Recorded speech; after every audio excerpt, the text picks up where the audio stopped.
నమస్తే, welcome to NMMS live programme. ఈ NMMS అప్లికేషన్ని ఏ విధంగా అప్లై చేయాలి, ఎలా ప్రిపేర్ కావాలి, ప్రిపేర్ అయితే వాటి వలన కలిగే లాభాలేంటి, ఎన్ఎంఎంఎస్ క్వాలిఫై అయితే కలిగే లాభాలేంటి, ఎవరెవరు వాటికి ఎలిజిబిలిటీ అనే అంశాలపైన ఈరోజు టీశాట్ చర్చా కార్యక్రమాన్ని లైవ్ రూపంలో ఏర్పాటు చేసింది. ఈ కార్యక్రమానికి gazetted head master and Giridhar గారు అలాగే శేఖర్ గారు వచ్చేసారు. సో ముందుగా మీ ఇద్దరికి స్వాగతం సార్. సో ఈ కార్యక్రమాన్ని మనం ఎంతో ప్రతిష్టాత్మకంగా టీశాట్ ప్రతి సంవత్సరం నిర్వహిస్తుంది. దీనిపైన సుమారు 100 ఎపిసోడ్లు ఈ మ్యాట్ అండ్ శాట్ అనేటువంటి అంశాలపైన రికార్డ్ చేసి గత 3 సంవత్సరాలుగా వాటిని టెలికాస్ట్ చేయటం, నిపుణుల యొక్క అభిప్రాయాలను తెలియజేయటం, రాష్ట్రంలో ఉన్నటువంటి అందరు విద్యార్థులు ఈ ఎన్ఎంఎంఎస్ రాసి క్వాలిఫై అయ్యి ఇచ్చినటువంటి స్కాలర్షిప్ని పొందే విధంగా టీశాట్ ప్రయత్నం చేస్తుంది. సో ముందుగా ఈ కార్యక్రమాన్ని చేసేటప్పుడు ఎవరు దీనికి ఎలిజిబుల్ ఉన్నారు, ఏ అంశాలు మనం పరిగణనలో చేసుకోవాలి, ఏ విధంగా అప్లై చేయాలి అనే అంశాలపైన ముందుగా మనం చర్చిద్దాం.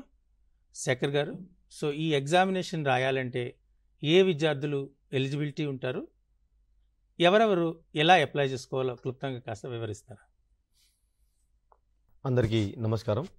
నా పేరు కుర్రశేఖర్. నేను స్కూల్ అసిస్టెంట్ సోషల్ స్టడీస్గా వర్క్ చేస్తున్నాను. ZPS Maskapur, mandal Khanapur, district Nirmal. మా ప్రాపర్ వచ్చేసి లింగాపూర్ సార్. సో ఇప్పుడున్నటువంటి ఈ పోటీ ప్రపంచంలో విద్యార్థులను చిన్న వయసులోనే పోటీ పరీక్షలకు తయారు చేసేటువంటి ఒక విధానం ఇది వాస్తవానికి చాలా చక్కని స్కీమ్ అని చెప్పొచ్చు. కేంద్ర ప్రభుత్వం 2008 లోపల ఆర్థికంగా వెనుకబడి ఉన్నటువంటి విద్యార్థులను ప్రోత్సహించడం కోసం, అంటే పై తరగతులకు ప్రోత్సహించడం కోసం ఈ స్కీమ్ను ప్రవేశపెట్టడం అనేది జరిగింది. అయితే మొదట్లో 6,000 రూపాయలు స్కాలర్షిప్గా ఇచ్చేవారు. ఇప్పుడు ఉన్నటువంటి టైం లోపల వాస్తవానికి కొంచెం ఎక్కువగానే ఇస్తారు, 12,000 ఫర్ ఇయర్. సో ఈ విధంగా ప్రతి పర్సన్కు, సెలెక్ట్ అయిన పర్సన్కు 12,000 రూపాయల చొప్పున 4 సంవత్సరాల పాటు, అంటే 9th క్లాస్కు 12,000, 10th class, 11th class and 12th క్లాసుకు ఇస్తున్నారండి. అయితే ఈ పరీక్షకు, అంటే ఈ పరీక్షను రాయడానికి ఎవరు అర్హులు అంటే ప్రభుత్వ పాఠశాలలో చదివినటువంటి విద్యార్థులు, అంటే హాస్టల్ సదుపాయం లేనటువంటి విద్యార్థులు మరి ఈ యొక్క ఎన్ఎంఎస్ స్కాలర్షిప్కు అర్హులని మనం చెప్పొచ్చు. అయితే ఈ ఎన్ఎంఎస్ పరీక్ష అనేది రాయాలంటే ఖచ్చితంగా 8వ తరగతి ప్రభుత్వ పాఠశాలలో హాస్టల్ వసతి లేకుండా చదివేటువంటి విద్యార్థులు మాత్రమే దీనికి అర్హులని చెప్పొచ్చు. దాంతోపాటు 55%. ఓకే. సో అంటే యాక్చువల్గా గవర్నమెంట్ స్కూల్లో చదువుకున్న విద్యార్థులు దీనికి ఎలిజిబిలిటీ ఉంది. అయితే కండిషన్ ఏంటి అంటే ఆ గవర్నమెంట్ స్కూల్ చిల్డ్రన్ హాస్టల్లో చదివి ఉండకూడదు. అంటే గవర్నమెంట్ స్కూల్స్ ఎందుకు అంటున్నామంటే మనకు రెసిడెన్షియల్ స్కూల్స్ ఉంటాయి. ఈ రెసిడెన్షియల్ స్కూల్స్ కూడా గవర్నమెంట్ స్కూల్సే కదా. ఆ రెసిడెన్షియల్ స్కూల్స్లో మనకు మన residential school, pure residential school ఉంటుంది, అలాగే social welfare, tribal welfare, BC welfare, minority welfare, model schools, ఇలా కొన్ని స్కూల్స్ ఉన్నాయి, చాలా స్కూల్స్ ఉన్నాయి కదా. ఈ స్కూల్స్లో హాస్టల్ ఫెసిలిటీ ఉంది. అంటే ఈ గవర్నమెంట్ దేనికోసం దీని అంటే తెలివైన విద్యార్థులు, తెలివైన పేద విద్యార్థులను సపోర్ట్ చేయడానికి మనకు ఈ ఎన్ఎంఎంఎస్ స్కాలర్షిప్ పెట్టడం జరిగింది. అందుచేత కేవలం గవర్నమెంట్ స్కూల్లో చదువుకుంటున్నటువంటి విద్యార్థులు, హాస్టల్ వసతి లేనిటువంటి విద్యార్థులు ఎలిజిబిలిటీ ఉంటారు. ఈ విషయాన్ని మీరు అందరూ గమనించాలి. ప్రైవేట్ స్కూల్ విద్యార్థులు దీనికి ఎలిజిబిలిటీ లేదు. అంటే గవర్నమెంట్ స్కూల్ పిల్లలకు ఇది ఒక సువర్ణ అవకాశంగా మనం చెప్పొచ్చు. కాబట్టి రాష్ట్రంలో ఉన్నటువంటి అందరి గవర్నమెంట్ విద్యార్థులు అందరూ కూడా దీన్ని రాస్తే వాళ్ళకు సంవత్సరానికి 12,000 రూపాయల చొప్పున 4 సంవత్సరాలు 48,000 రూపాయల స్కాలర్షిప్ వస్తుంది. ఇది చాలా ఉపయోగదాయకంగా ఉంటుంది. అంతేకాకుండా మనకున్నటువంటి సర్వే ప్రకారం ఎన్ఎంఎంఎస్లో ఎవరైతే క్వాలిఫై అవుతున్నారో వాళ్ళు రేపు నేషనల్ లెవెల్ కాంపిటేటివ్ ఎగ్జామినేషన్ అటువంటి ఐఐటి, జేఈ ఈ ఎగ్జామినేషన్లో కూడా క్వాలిఫై అయ్యారనేటువంటిది మనకు కొన్ని స్టాటిస్టిక్స్ తెలియజేస్తున్నాయి. కాబట్టి ఇటువంటి మంచి ఎగ్జామినేషన్ని మీరందరూ రాసి క్వాలిఫై అవుతారని ఆశిస్తున్నాం. అయితే వీటి గురించి ముఖ్యంగా ప్రధాన భూమిక పోషించవలసినటువంటి వ్యక్తి ఆ స్కూల్ యొక్క ప్రధాన ఉపాధ్యాయుడు. అంతే కదా. సో ప్రధానోపాధ్యాయులు వీళ్ళందరినీ మోటివేట్ చేయాలి. ఎందుచేతనంటే ఇందులో మనకు శాట్ అనేటువంటి ఒక పేపర్ ఉంటుంది. అందులో మనకు సైన్స్ ఉంటుంది, అంటే biological science, physical science, social studies, mathematics, ఈ 4 సబ్జెక్టులు కూడా ఉంటాయి. సో కాబట్టి వీటిని చెప్పే టీచర్ని ప్రోత్సహించి వాళ్ళకు సరైన శిక్షణ ఇవ్వటంలో ప్రధాన ఉపాధ్యాయుని యొక్క బాధ్యత ఎక్కువ ఉంటుంది. అలాగే అప్లికేషన్ ఫార్వర్డ్ చేయటం, ఆ వచ్చిన అప్లికేషన్ తర్వాత మనకు 3 రకాలు ఉంటాయి. ఒకటి ఇన్స్టిట్యూషన్ నోడల్ ఆఫీసర్ అని, అలాగే డిస్ట్రిక్ట్ నోడల్ ఆఫీసర్ అని, ఈ 2 ఉంటాయి. సో ఇన్స్టిట్యూషన్ నోడల్ ఆఫీసర్ అనేటువంటిది ఖచ్చితంగా ఒక స్కూల్ టీచర్ అనేటువంటి వాడు ఇన్స్టిట్యూషన్ నోడల్ ఆఫీసర్గా ఉంటాడు. వీటన్నిటినీ చూసుకోవాల్సినటువంటి బాధ్యత హెడ్ మాస్టర్ పైన ఉంటుంది. కాబట్టి హెడ్ మాస్టర్ యొక్క భూమిక చాలా ఎక్కువగా ఉంటుంది. సో మనకు గెజెటెడ్ హెడ్ మాస్టర్ అనేటువంటి గిరిధర్ గారు ఈ అంశంలో మన ఉపాధ్యాయులకి అలాగే ప్రధానోపాధ్యాయులకి కావాల్సినటువంటి సూచనల్ని ఇప్పుడు తెలియజేస్తారు. సార్ అందరికి నమస్కారం అండి. నా పేరు ఎస్ గిరిధర్ గౌడ్. గెజెటెడ్ ప్రధానోపాధ్యాయులుగా జెడ్పిహెచ్ఎస్ ఆరుట్ల రంగారెడ్డి జిల్లాలో పనిచేస్తూ ఉన్నాను. అలాగే ముఖ్యంగా ఈరోజు చర్చా కార్యక్రమం ఎన్ఎంఎంఎస్ను ఏ రకంగా అప్లై చేయాలి, పిల్లలను మోటివేట్ చేయడంలో ప్రధాన ఉపాధ్యాయులుగా మన బాధ్యత ఏంటి, ఇట్లాంటి విషయాలన్నీ కూడా మాట్లాడడానికి రావడం జరిగింది.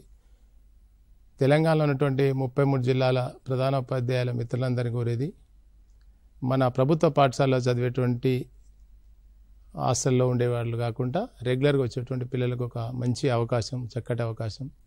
ఆ పేద పిల్లలు 9, 10 అలాగే ఇంటర్మీడియట్ వరకు 11, 12 ఈ 2 10+2 కూడా చదివే వరకు కంటిన్యూ కావడానికి ఒక ఆర్థికంగా ఒక వెసులుబాటు.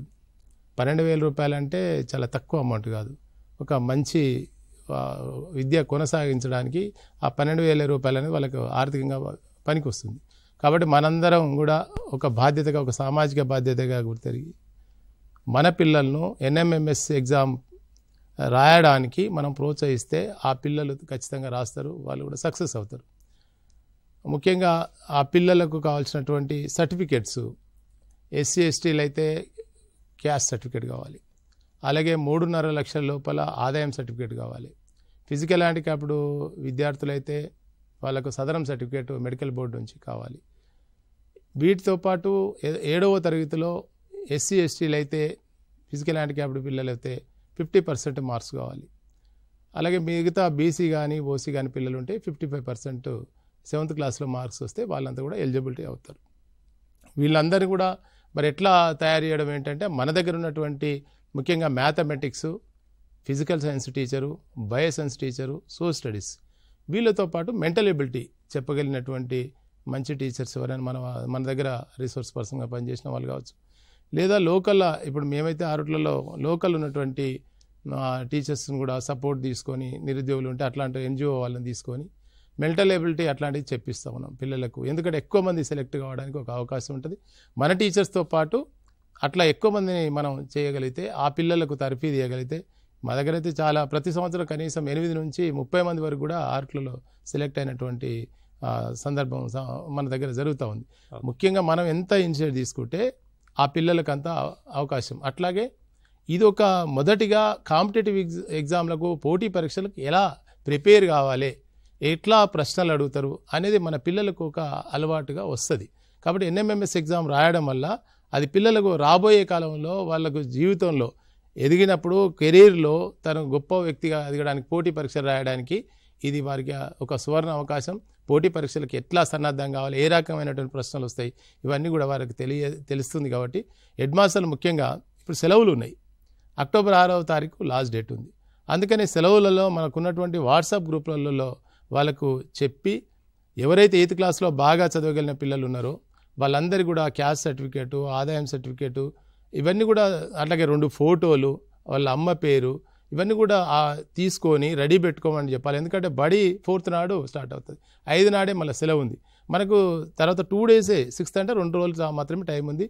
వాళ్ళు ఈ సంబంధించిన సర్టిఫికెట్లన్నీ రెడీ పెట్టుకుంటే మనం ఆ 2 డేస్లో కంప్లీట్ చేసేటువంటి అవకాశం ఉంటుంది. ఆ రకంగా మనం సన్నద్ధత, అంటే హాలిడేస్ తర్వాత వెంటనే చేసుకునే విధంగా నేషనల్ పోర్టల్లో మనం ఎన్ఎస్పిలో వీళ్ళందరూ కూడా ఎన్రోల్ అయ్యే విధంగా మనం ప్రోత్సహించాలని చెప్పేసి కోరుకుంటా ఉన్నాను. Thank you. Okay.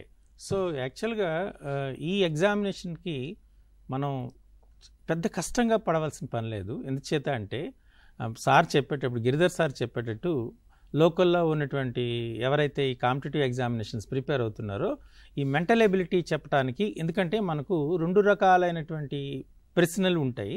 Verbal and non verbal అని 2 రకాలు ఉంటాయి. సో వర్బల్లో సుమారు 25 రకాల ప్రశ్నలు అడుగుతారు. అలాగే నాన్ వర్బల్లో 25 రకాల ప్రశ్నలు ఉన్నాయి.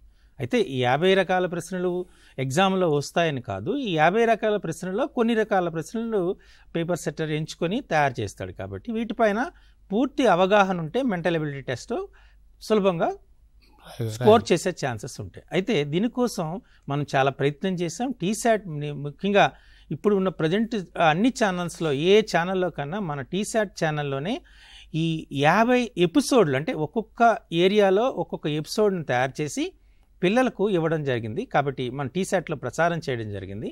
కాబట్టి అందరికీ విన్నపం ఏంటి అంటే అన్ని స్కూల్స్లో ఐఎఫ్ఈ ప్యానల్ బోర్డ్స్ ఉన్నాయి. సో ఐఎఫ్ఈ ప్యానల్ బోర్డ్స్ను ఉపయోగించుకొని మీరు ఈ టీశాట్ ప్రసారం చేసినటువంటి ఈ మ్యాట్ లెసన్స్ని వీడియోస్ని మీరు ప్లే చేస్తే ఆ పిల్లలు ఈజీగా, ఎందుకంటే యూట్యూబ్లో కూడా అప్లోడ్ అయ్యి ఉన్నాయి కాబట్టి వాటిని ఎన్నిసార్లు కావాలంటే అన్నిసార్లు మళ్ళీ ఆ లెసన్ని మనం చూపించి పిల్లలకి ప్రాక్టీస్ చేయిస్తే ఖచ్చితంగా పిల్లలు మంచి స్కోర్ చేసే అవకాశం ఉంటుంది. అలాగే ఈ శాట్ కోసం ఏంటంటే మళ్ళీ మ్యాథ్స్, సైన్స్, సోషల్ స్టడీస్లో టీచర్స్ కాబట్టి వాళ్ళు అదే టెక్స్ట్ బుక్ సిలబస్నే కాస్త కాంపిటేటివ్ ఎగ్జామినేషన్ మోడ్లో అడుగుతారు. సో ఇక్కడ పిల్లలకు 2 రకాలైనటువంటి జ్ఞానం పొందే అవకాశం ఉంటుంది. ద ఫస్ట్ వన్ ఏంటంటే అకాడమిక్గా ఒక ప్రశ్న ఎలా అడుగుతారు, కాంపిటేటివ్ ఎగ్జామినేషన్లో ఎలా అడుగుతారు. కాబట్టి పిల్లవాడికి ఆ డిఫరెన్స్ తెలిస్తే ఖచ్చితంగా ఆన్సర్ చేసే అవకాశం ఉంటుంది. అలానే ఫస్ట్ టైం నేషనల్ లెవెల్ కాంపిటేటివ్ని పిల్లవాడు రాస్తున్నాడు. సో అది ఆ ఒక రకమైనటువంటి ఇన్స్పిరేషన్ అది. అలాగే నేషనల్ లెవెల్ కాంపిటీషన్లో పిల్లవాడు సెలెక్ట్ అయితే సో అది ఆయనకు it is a first step to right the international and national competitive examinations. అది కూడా చాలా అవకాశం ఉంటుంది. అలాగే మీరు మన 10th క్లాస్కి ఓఎంఆర్ షీట్ని యాడ్ చేసి ఇస్తున్నాం. అంటే ఎవాల్యుయేషన్లో ఓఎంఆర్ షీట్ ఇస్తున్నాం. దాన్ని ఎలా ఫిల్ చేయాలి ఏంటి అనేది నేరుగా 10th క్లాస్ చూస్తారు. కానీ ఇక్కడ విద్యార్థి ఓఎంఆర్ షీట్లో ఆన్సర్స్ని ఫిల్ చేస్తాడు. కాబట్టి ఓఎంఆర్ షీట్ని కూడా ప్రాక్టీస్ చేసే అనుభవం ఎన్ఎంఎంఎస్ ద్వారా కలుగుతుంది. చాలామందికి ఈ సర్టిఫికేట్స్ గురించి ఒక రకమైనటువంటి భయం ఉంటుంది. సార్ మనకు అలవాటు ఏంటంటే చెప్పిన వెంటనే క్యాస్ట్ సర్టిఫికేట్ కోసం ప్రయత్నం చేయటం, ఇన్కమ్ సర్టిఫికేట్ కోసం ప్రయత్నం చేయటం. అప్లై చేశాను సార్, ఎంఆర్ఓ గారు ఇంకా ఇవ్వలేదు, ఇంకా టైం పడుతుంది, సో నాకు అసలు అప్లై చేయడానికి అవకాశం ఉండదేంటో, ఇటువంటి డౌట్స్ అన్నీ చాలా వస్తుంటాయి కదా. కానీ వాస్తవానికి మీరు అప్లికేషన్ చూస్తే ఇప్పుడు మీ దగ్గర ఇన్కమ్ సర్టిఫికేట్ ఉంది అంటే ఇన్కమ్ సర్టిఫికేట్ని దాన్ని అప్లోడ్ చేయండి. లేకపోతే హెడ్ మాస్టర్ దాన్ని సైన్ చేసి కన్సల్టేట్ చేసి ఈ 30th వరకు, అంటే మనకు అక్టోబర్ 30th వరకు టైం ఇస్తారు. ఆ టైం ఇచ్చి ఆ టైంలో మనం అప్లోడ్ చేసే అవకాశం ఉంటుంది. కాబట్టి దాన్ని ఫస్ట్ హెడ్ మాస్టర్ సర్టిఫై చేసి పంపించిన తర్వాత ఉన్న టైంలో మిగతా టైంలో చేయొచ్చు. కాబట్టి ఎవరైనా ఇన్కమ్ సర్టిఫికేట్ కానీ క్యాస్ట్ సర్టిఫికేట్ కానీ లేదు అనుకుంటే సరే నేను ఎలిజిబిలిటీ కానేమో, ఇప్పుడు అప్లై చేయడానికి అవకాశం లేదేమో అని అనుకునే అవకాశం ఉంది. దాని గురించి భయపడాల్సిన పని లేదు. ఆ క్రిందనే ఉంటుంది, అప్లోడ్ చేసేదాని క్రిందనే హెచ్ఎం గారు అన్నిటిని సర్టిఫై చేసి పంపించవచ్చు. సో విద్యార్థులందరూ కూడా ఈ విషయాన్ని గమనించాలి. అలాగే ఉపాధ్యాయులు కూడా ఈ విషయాన్ని గమనించాలి. అలాగే చాలామందికి డెడికేషన్ అనేది చాలా ఇంపార్టెంట్. ఇప్పుడు మన గిరిధర్ సార్ కానీ లేకపోతే శేఖర్ సార్ కానీ రామారావు గారని ఒకసారి ఉన్నారు, ఆ లాస్ట్ టైం పిలిచాం. వీళ్ళ స్కూల్స్లో more than 30 children every year qualify అవుతున్నారు. అంటే మిగతా స్కూల్స్ కూడా క్వాలిఫై అవ్వాలి అంటే ఆ టీచర్ల యొక్క హెడ్ మాస్టర్ యొక్క కృషి అనేది చాలా ఎక్కువగా ఉందనే విషయాన్ని గమనించాలి. మనం చేసిన ప్రోగ్రాము వలన లాస్ట్ ఇయర్ హైదరాబాద్లో కూడా రాసే విద్యార్థుల సంఖ్య పెరిగింది. అలాగే క్వాలిఫై అయిన విద్యార్థుల సంఖ్య కూడా పెరిగింది. అంతకుముందు హైదరాబాద్లో తక్కువగా ఉండేది. ఇవన్నీ కూడా మనకు మోటివేషన్ అనమాట. అంటే మనం ప్రయత్నం చేస్తే ఖచ్చితంగా మన పిల్లలందరూ కూడా లాస్ట్ ఇయర్ కూడా సుమారు ఒక 100 స్కాలర్షిప్ మిగిలిపోయేటువంటిది ఎస్ఎస్సి బోర్డు వాళ్ళ యొక్క ఇన్ఫర్మేషన్. అంటే ఈ సంవత్సరం ఏ స్కాలర్షిప్ కూడా మిగిలిపోకూడదు. అంటే ఎక్కువ మంది విద్యార్థులు అప్లై చేస్తే ఖచ్చితంగా క్వాలిఫై అవుతారు. ఆ క్వాలిఫై అయితే ఆ స్కాలర్షిప్ రాని పిల్లలు ఎవరు ఉండరు. అయితే వీటిని అప్లై చేసేటప్పుడు కొద్దిపాటి ఇబ్బందులు ఉంటాయి.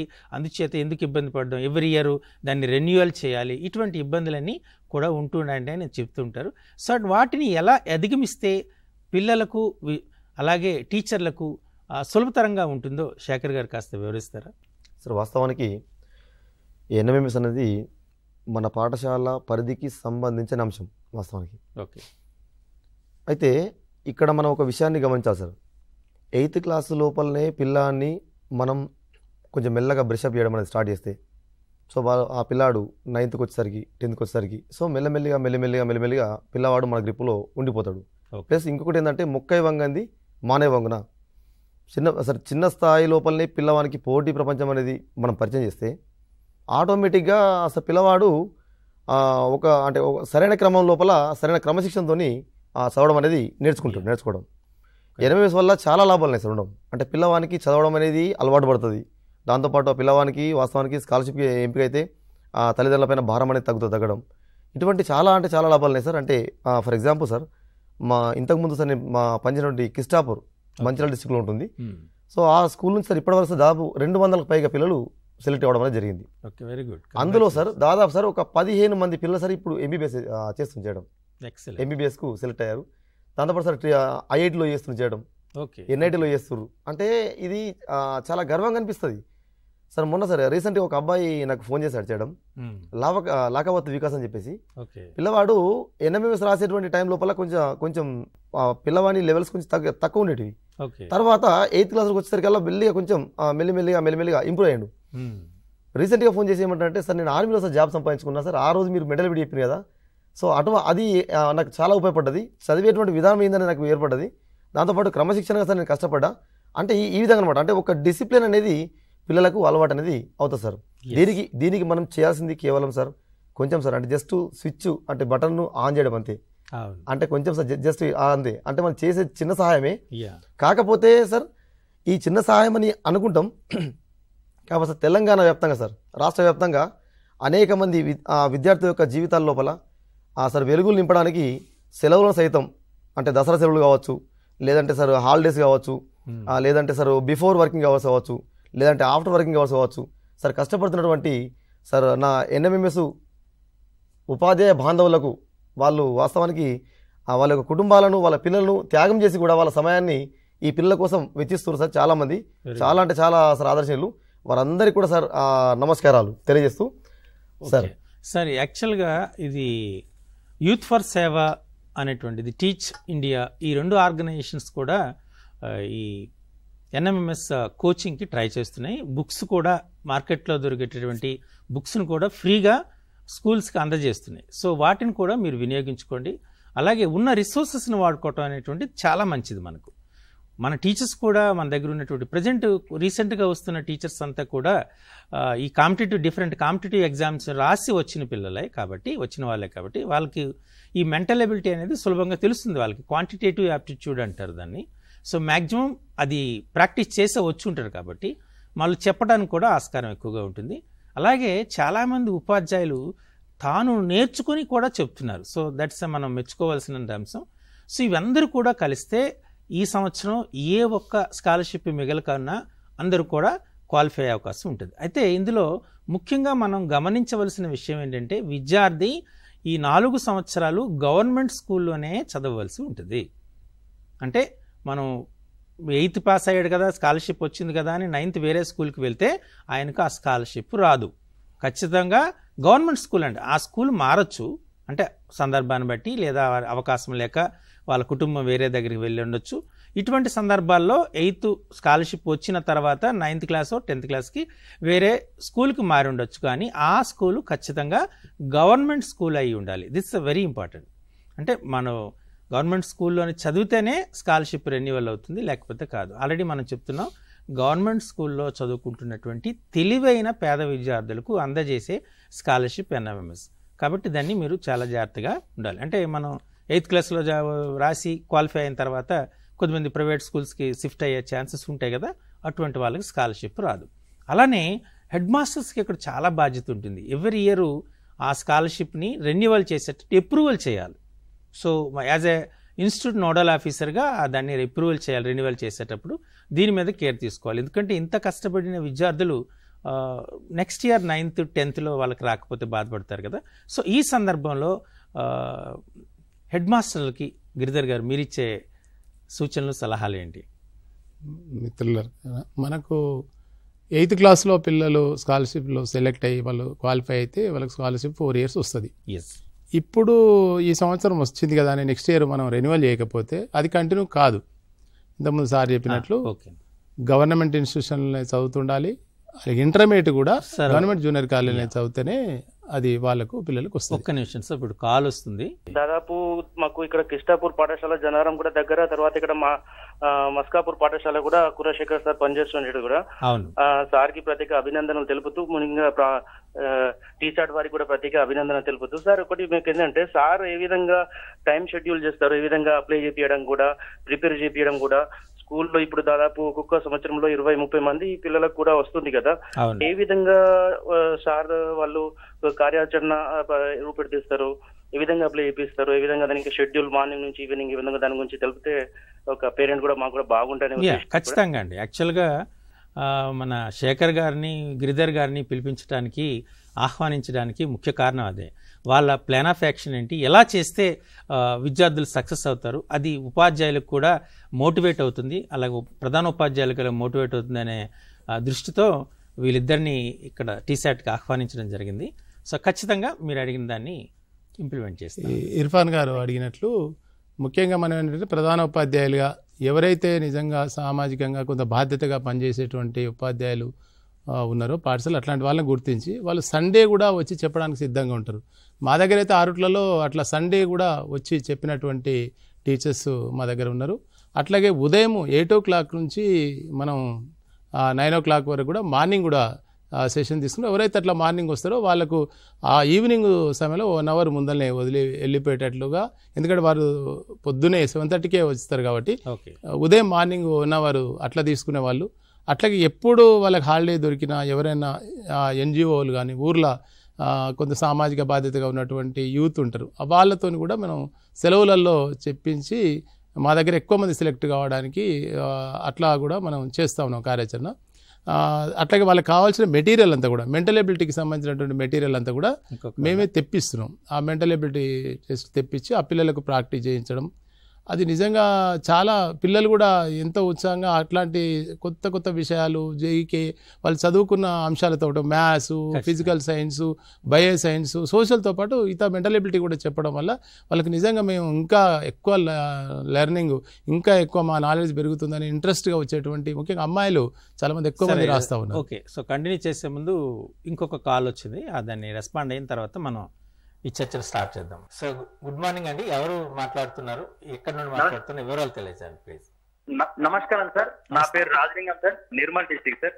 నమస్తే రాజలింగం సార్, చెప్పండి సార్. సార్ మా పాప 2019లో ఎన్ఎంఎస్ ఎగ్జామ్ రాసి అర్హత సాధించింది సార్. ఓకే. అయితే ఇయర్లీ డబ్బులు వస్తాయన్నారు సార్, ఇంటర్మీడియట్ వరకు ఇప్పటిదాకా రాలేదు సార్.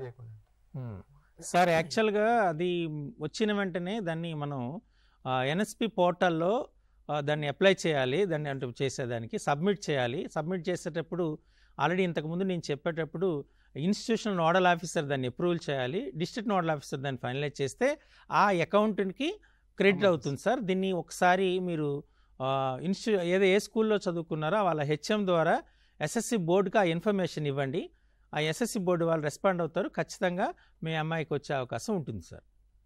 చాలా ఇలా జరుగుతున్నాయి. ఏంటంటే పిల్లలు క్వాలిఫై అవుతున్నారు, క్వాలిఫై అయినా ఆ పిల్లలకు స్కాలర్షిప్ రాకపోవటం ఒకటి జరుగుతుంది. అలాగే ఫస్ట్ ఇయర్ వచ్చి నెక్స్ట్ ఇయర్ కూడా అది రెన్యువల్ కాకుండా ఉంటుంది. ఇవన్నీ జరగడానికి ముఖ్య కారణం ఏంటి అంటే ఎవరైతే క్వాలిఫై అవుతున్నారో అక్కడ ఆ టీచర్సు అలాగే ప్రధానోపాధ్యాయులు ఆ పిల్ల యొక్క అకౌంట్లో అమౌంట్ క్రెడిట్ అయ్యేటట్టుగా ఫస్ట్ మన ఎన్ఎస్పి పోర్టల్లో పోయి మన ఇన్ టైంలో దాన్ని డీటెయిల్స్ అన్నీ సబ్మిట్ చేయాలి. ఒకసారి సబ్మిట్ చేస్తే వాళ్ళకు ఓటీఆర్ వస్తుంది, దాని ప్రకారం రెస్పాండ్ అవ్వాలి. సో ఈ విషయాలన్నిటినీ కొద్దిగా తెలియజేయడానికి శేఖర్ గారు వివరిస్తారా, ఎలా చేయాలి ఏంటి అనేటువంటిది? సార్, అయితే ఎన్ఎంఎంఎస్ సాధించడానికి వాస్తవానికి పిల్లలకు చేతను ఫస్ట్ ఆఫ్ ఆల్ అందించాల్సింది ప్రధానోపాధ్యాయులు సార్ ముఖ్యంగా.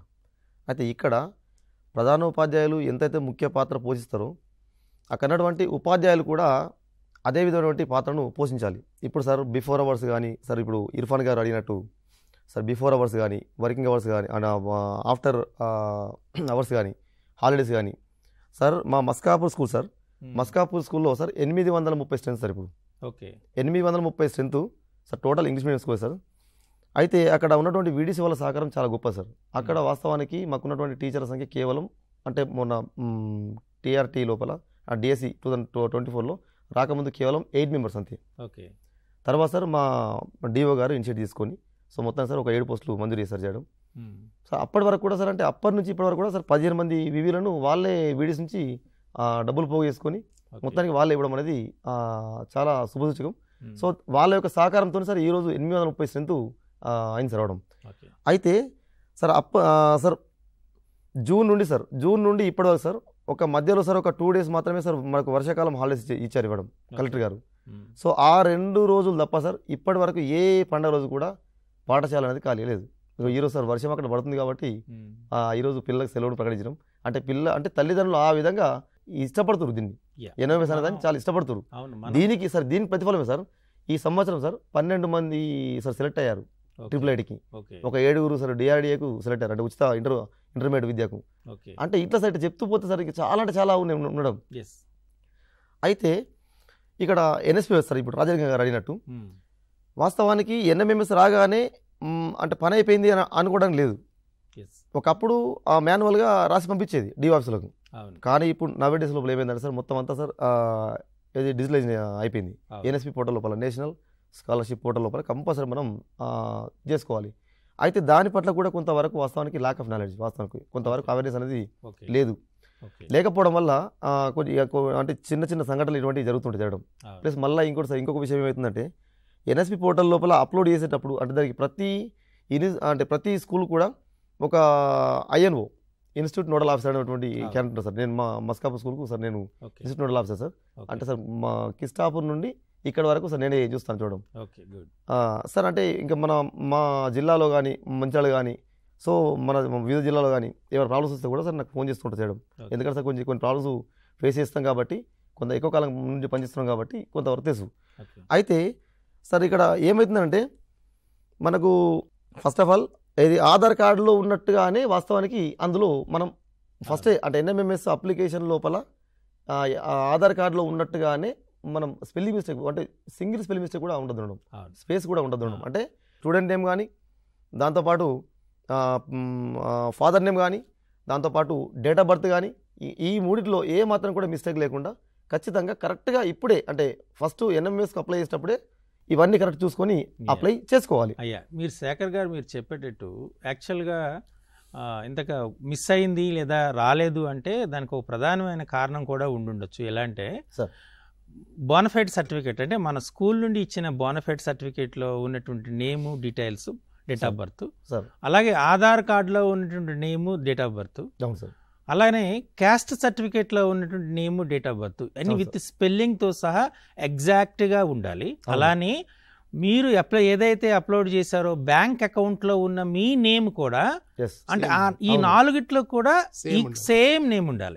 అంటే ఏ విధమైన మిస్టేక్ లేకపోతేనే మీకు మీ అకౌంట్లోకి అమౌంట్ క్రెడిట్ అవుతుంది, లేకపోతే అమౌంట్ క్రెడిట్ కాదు. సో ఈ అవకాశం కూడా ఉంది. కాబట్టి జాగ్రత్తగా అప్లై చేసేటప్పుడు ఉపాధ్యాయులకి, ఎందుకంటే పిల్లలకు తెలియదు, అలాగే పిల్లల యొక్క తల్లిదండ్రులు చదువుకోకపోతే వాళ్ళకి కూడా తెలియదు. కాబట్టి ఉపాధ్యాయులందరికీ మనవి ఏంటి అంటే సో దయచేసి మీరు ఎప్పుడైతే అప్లోడ్ చేస్తున్నారో అప్లోడ్ చేసేటప్పుడే ఈ 4 అంటే bonafide certificate, Aadhaar, bank, caste certificate, bank అకౌంట్లో ఉన్నటువంటి నేమ్స్ అన్ని ఈ 4 కూడా ఉన్న నేమ్ కరెక్ట్గా ఉండేది, ఒకే స్పెల్లింగ్తో ఒకే విధంగా ఉంది. కొద్దిమందికి ఇనిషియల్ ఏదో కే రామారావు ఉంటుంది, తర్వాత వాళ్ళు వేరే దాంట్లో కలదిండి రామారావు ఉంటుంది. అంటే ఇక్కడ ఎలా ఉందంటే అనుకోవచ్చు మీరు కే రామారావు అంటే కలదిండి రామారావు, కానీ ఒక దాంట్లో కే రామారావు ఒక దాంట్లో కలదిండి రామారావు ఉంటే యాక్సెప్ట్ చేయదు. అంటే ఇనీషియల్తో పాటు ఉంటే అన్ని దాంట్లో కూడా సేమ్ ఉండేటప్పుడు మీకు అకౌంట్లో క్రెడిట్ అవుతుంది. సో ఇది ప్రధానమైన కారణం అవుతుంది. కాబట్టి దయచేసి అది నేమ్ కరెక్ట్గా ఉండేటట్టుగా చెక్ చేసుకోండి. ఇక్కడికి సార్ అయితే ఒకవేళ సార్ ఇక్కడ ఇది రాక అంటే ఈ నేమ్ కరెక్ట్ అనేది లేకపోయినప్పటికీ కూడా మనం ఇంకొక పని చేయొచ్చు సార్ చేయడం. అయితే సార్ ఇందులోనే మనం I don't have any Aadhaar card అనేటువంటి ఒక ఆప్షన్ అనేది తీసుకోవాలి.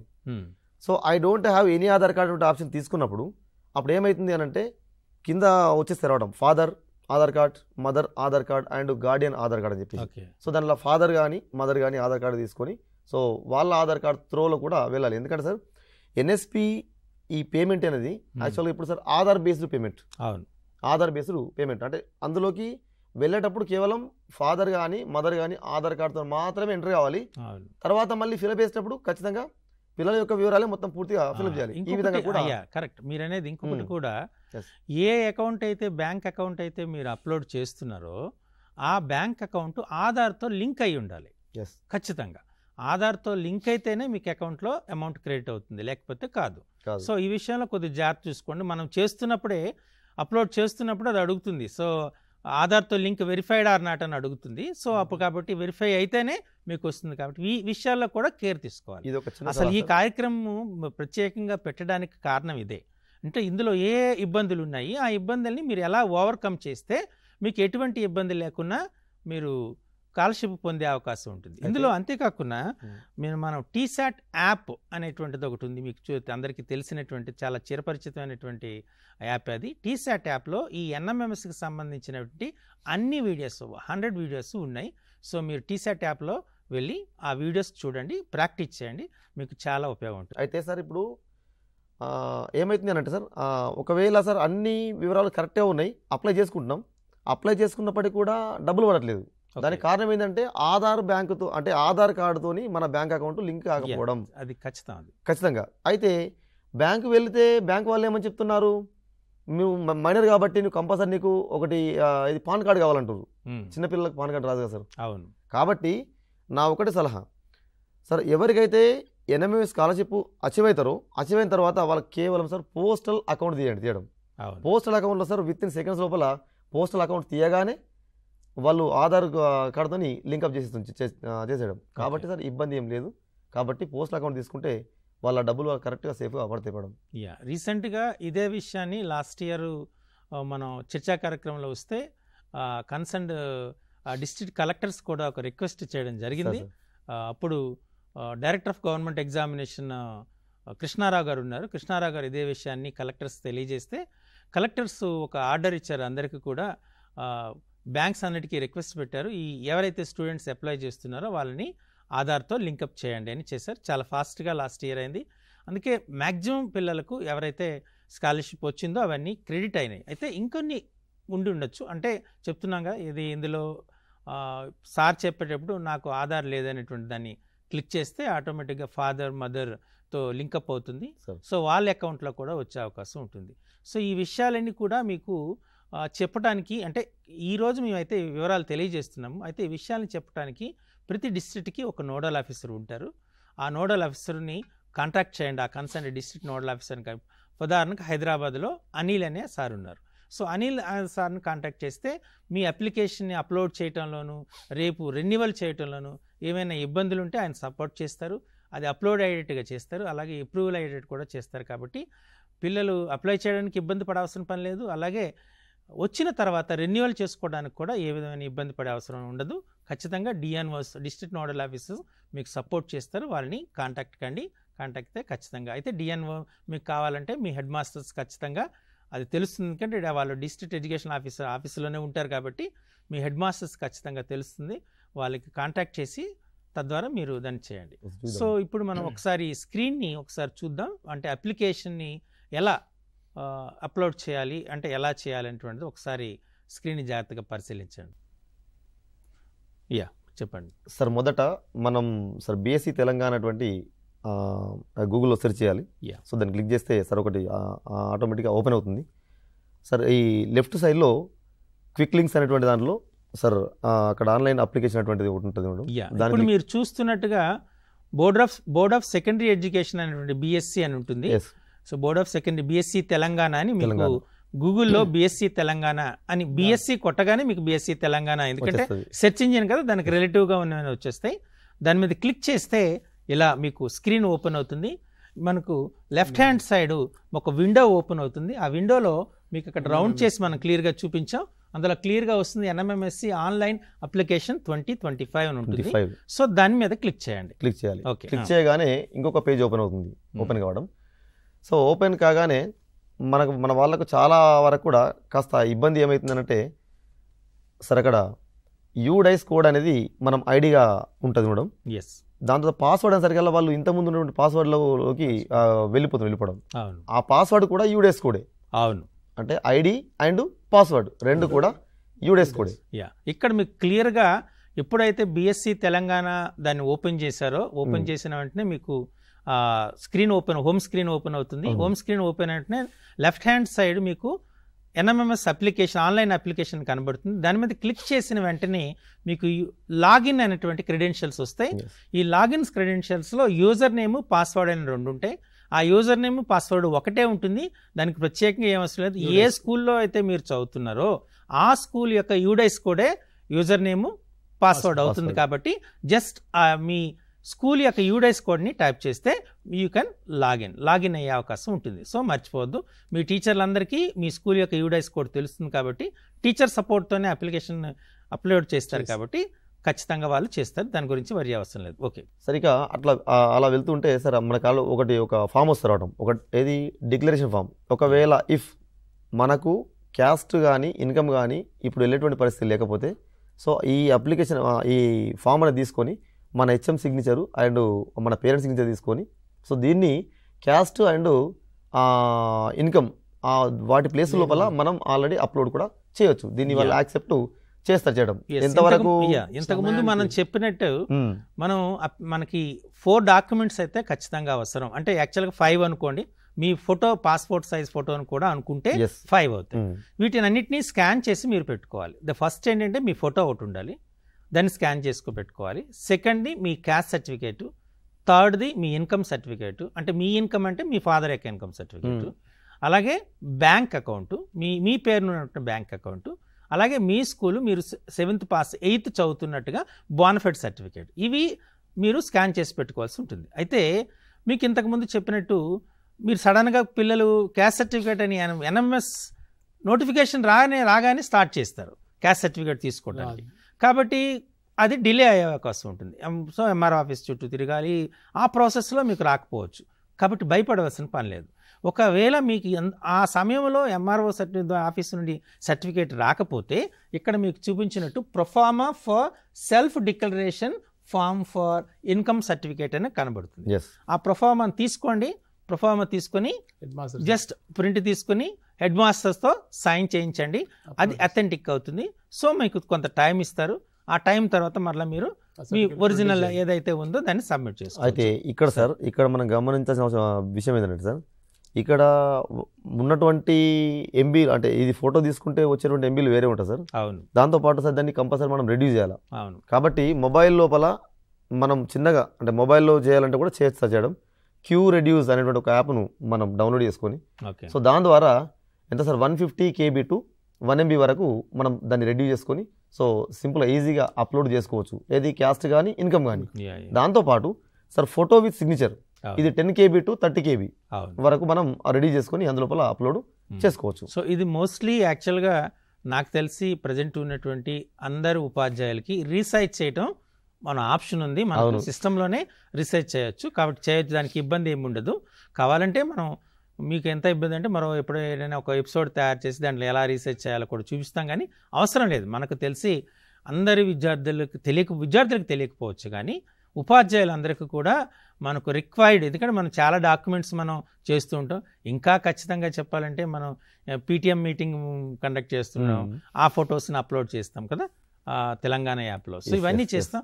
హెడ్ మాస్టర్స్ కూడా ఇవన్నీ చేస్తుంటారు కాబట్టి సులభంగానే చేస్తారు. దాని గురించి పెద్దగా ఇబ్బంది పడలేదు. అయినా ఒకవేళ కావాలనుకుంటే ఆ యాప్ని డౌన్లోడ్ చేసుకుని ఆ రెడ్యూస్ చేసుకోవచ్చు. ఓకే. సో అలా మీరు ఇన్కమ్ సర్టిఫికేట్ని, క్యాస్ట్ సర్టిఫికేట్ని లేకపోయినా భయపడొద్దు. ఇప్పుడు మనం ఏదైతే సెల్ఫ్ డిక్లరేషన్ ఉందో హెడ్ మాస్టర్స్తో సైన్ చేయించి వాటిని అప్లోడ్ చేయండి. మళ్ళీ సార్ మర్చిపోవడం October 30 లోపల సార్ కంపల్సరీ క్యాస్ట్ కానీ ఇన్కమ్ కానీ ఈ 2 సర్టిఫికేట్స్ తీసి అందులో కంపల్సరీ మనం అప్లోడ్ చేయాలి. అదర్వైజ్ చేయకపోతే వాళ్ళు అంటే క్యాస్ట్ సర్టిఫికేట్ లేకపోతే రిజర్వ్ అంటే జనరల్ క్యాండిడేట్గా పరిగణించబడతారు. ఒకవేళ ఇన్కమ్ సర్టిఫికేట్ ప్రొడ్యూస్ చేయకపోతే అసలు మొత్తానికి ఫామే రిజెక్ట్ చేయబడుతుంది. ఈ 2 సార్, ఈ 2 మాత్రం కంపల్సరీ. ఒకవేళ క్యాస్ట్ లేకపోతేనేమో సార్ జనరల్ కేటగిరీలోకి వెళ్ళిపోతారు. ఓకే, సో ఇది మనం 3.5 lakhs కంటిన్యూ రూపాయలు. చేసే ముందు ఒక మరో ఫోన్ కాల్ వస్తుంది, సార్. రెస్పాండ్ అయిన తర్వాత మనం కంటిన్యూ చేద్దాం. రాజు నిర్మల్ ఉంది సార్. గుడ్ మార్నింగ్ రాజు గారు, చెప్పండి. సార్ ఇది ఓన్లీ సెంట్రల్ గవర్నమెంట్ స్కూల్స్ కైనా స్టేట్ గవర్నమెంట్ కదా సార్? ఇది అంటే సెంట్రల్ కేవీ గవర్నమెంట్ విద్యాలయ, స్టేట్ గవర్నమెంట్ ఏ మిలిటరీ స్కూల్ అయినా యాక్సెప్టబుల్. నవోదయ. Yes.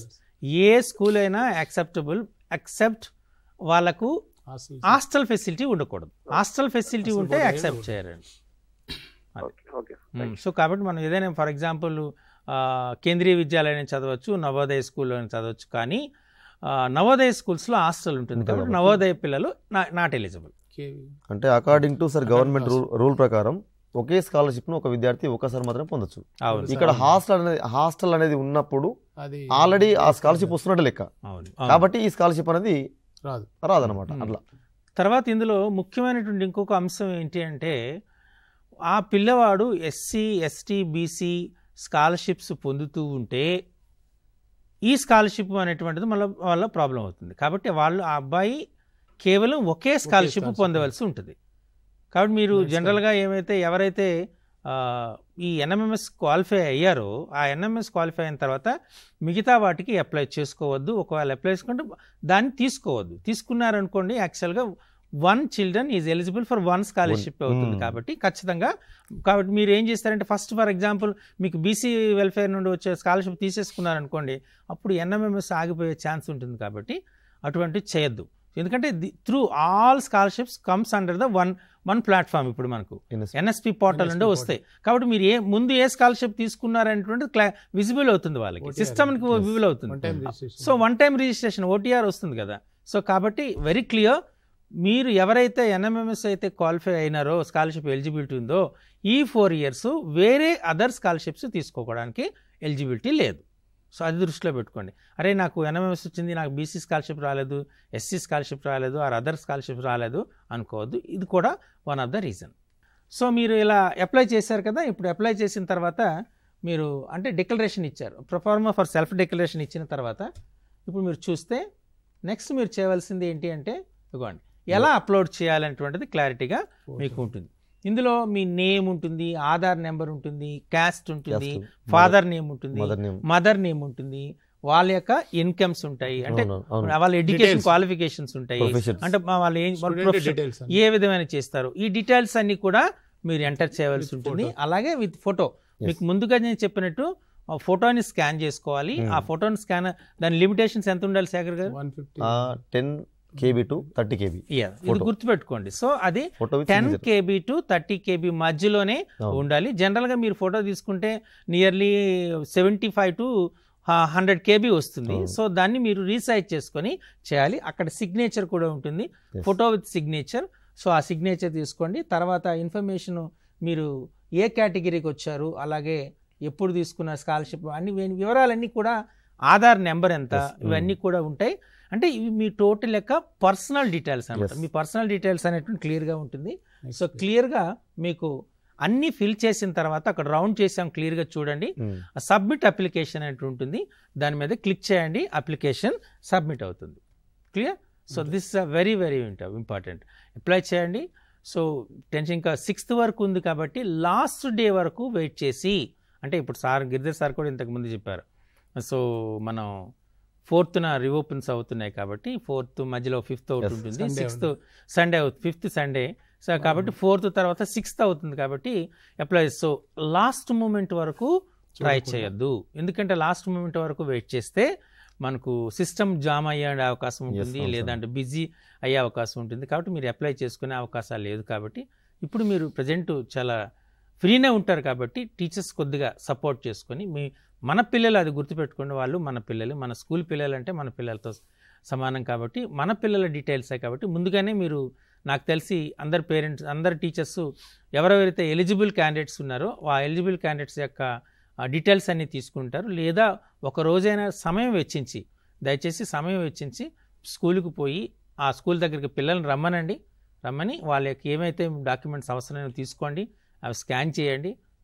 తద్వారా మనం విద్యా జ్ఞానమే కాకుండా వాళ్ళకి ఆర్థిక సహాయం కూడా చేసిన వాళ్ళం అవుతాం. మన విద్యార్థులకు వస్తే మానిటరీ బెనిఫిట్ కలిగింది అంటే ఆ పిల్లలు కాన్ఫిడెన్స్ లెవెల్స్ బాగా పెరుగుతాయి, ఆ స్కూల్ బాగా ఫ్లారిష్ అవుతుంది. ఈరోజు శేఖర్ గారు అంటే అందరికీ తెలియని వ్యక్తి బహుశా ఎవరు ఉండరన్నట్టుగా మనం అనొచ్చు. అలా ఎలా అయింది? రీజన్ ఏంటి అంటే ఆ స్కూల్ నుండి గత కొన్ని సంవత్సరాలుగా మోర్ దాన్ 20 స్టూడెంట్స్ క్వాలిఫై అవుతున్నారు. ఇప్పుడు సుమారు 285 అంతేనా మీ నెంబర్?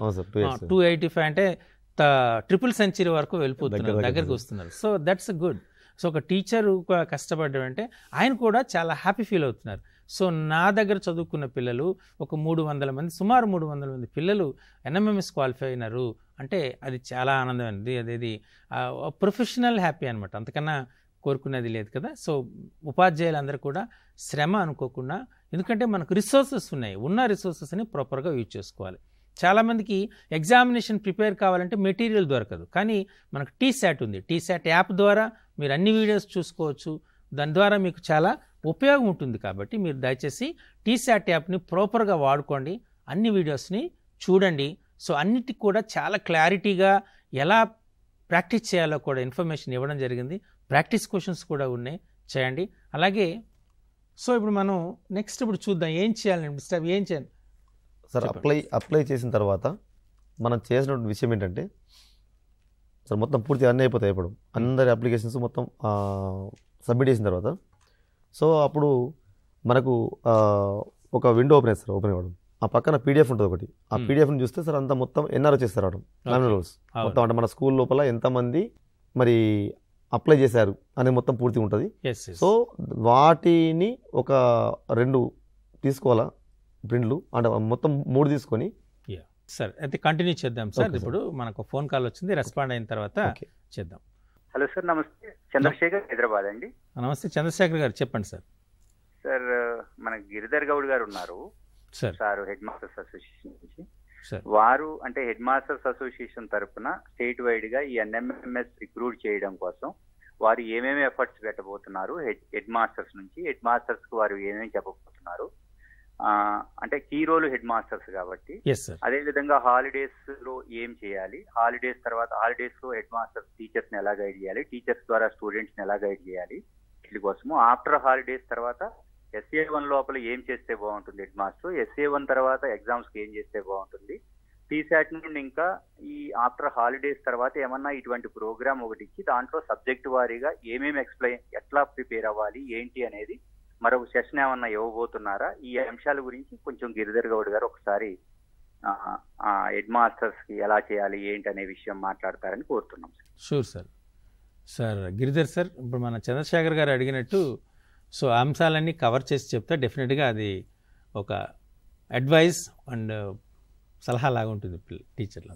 చంద్రశేఖర్ గారు అన్నట్లు ఇప్పుడు ముఖ్యంగా NMMS ఎక్కువ మంది రాయాలంటే ప్రధాన భూమిక ప్రధాన ఉపాధ్యాయులు.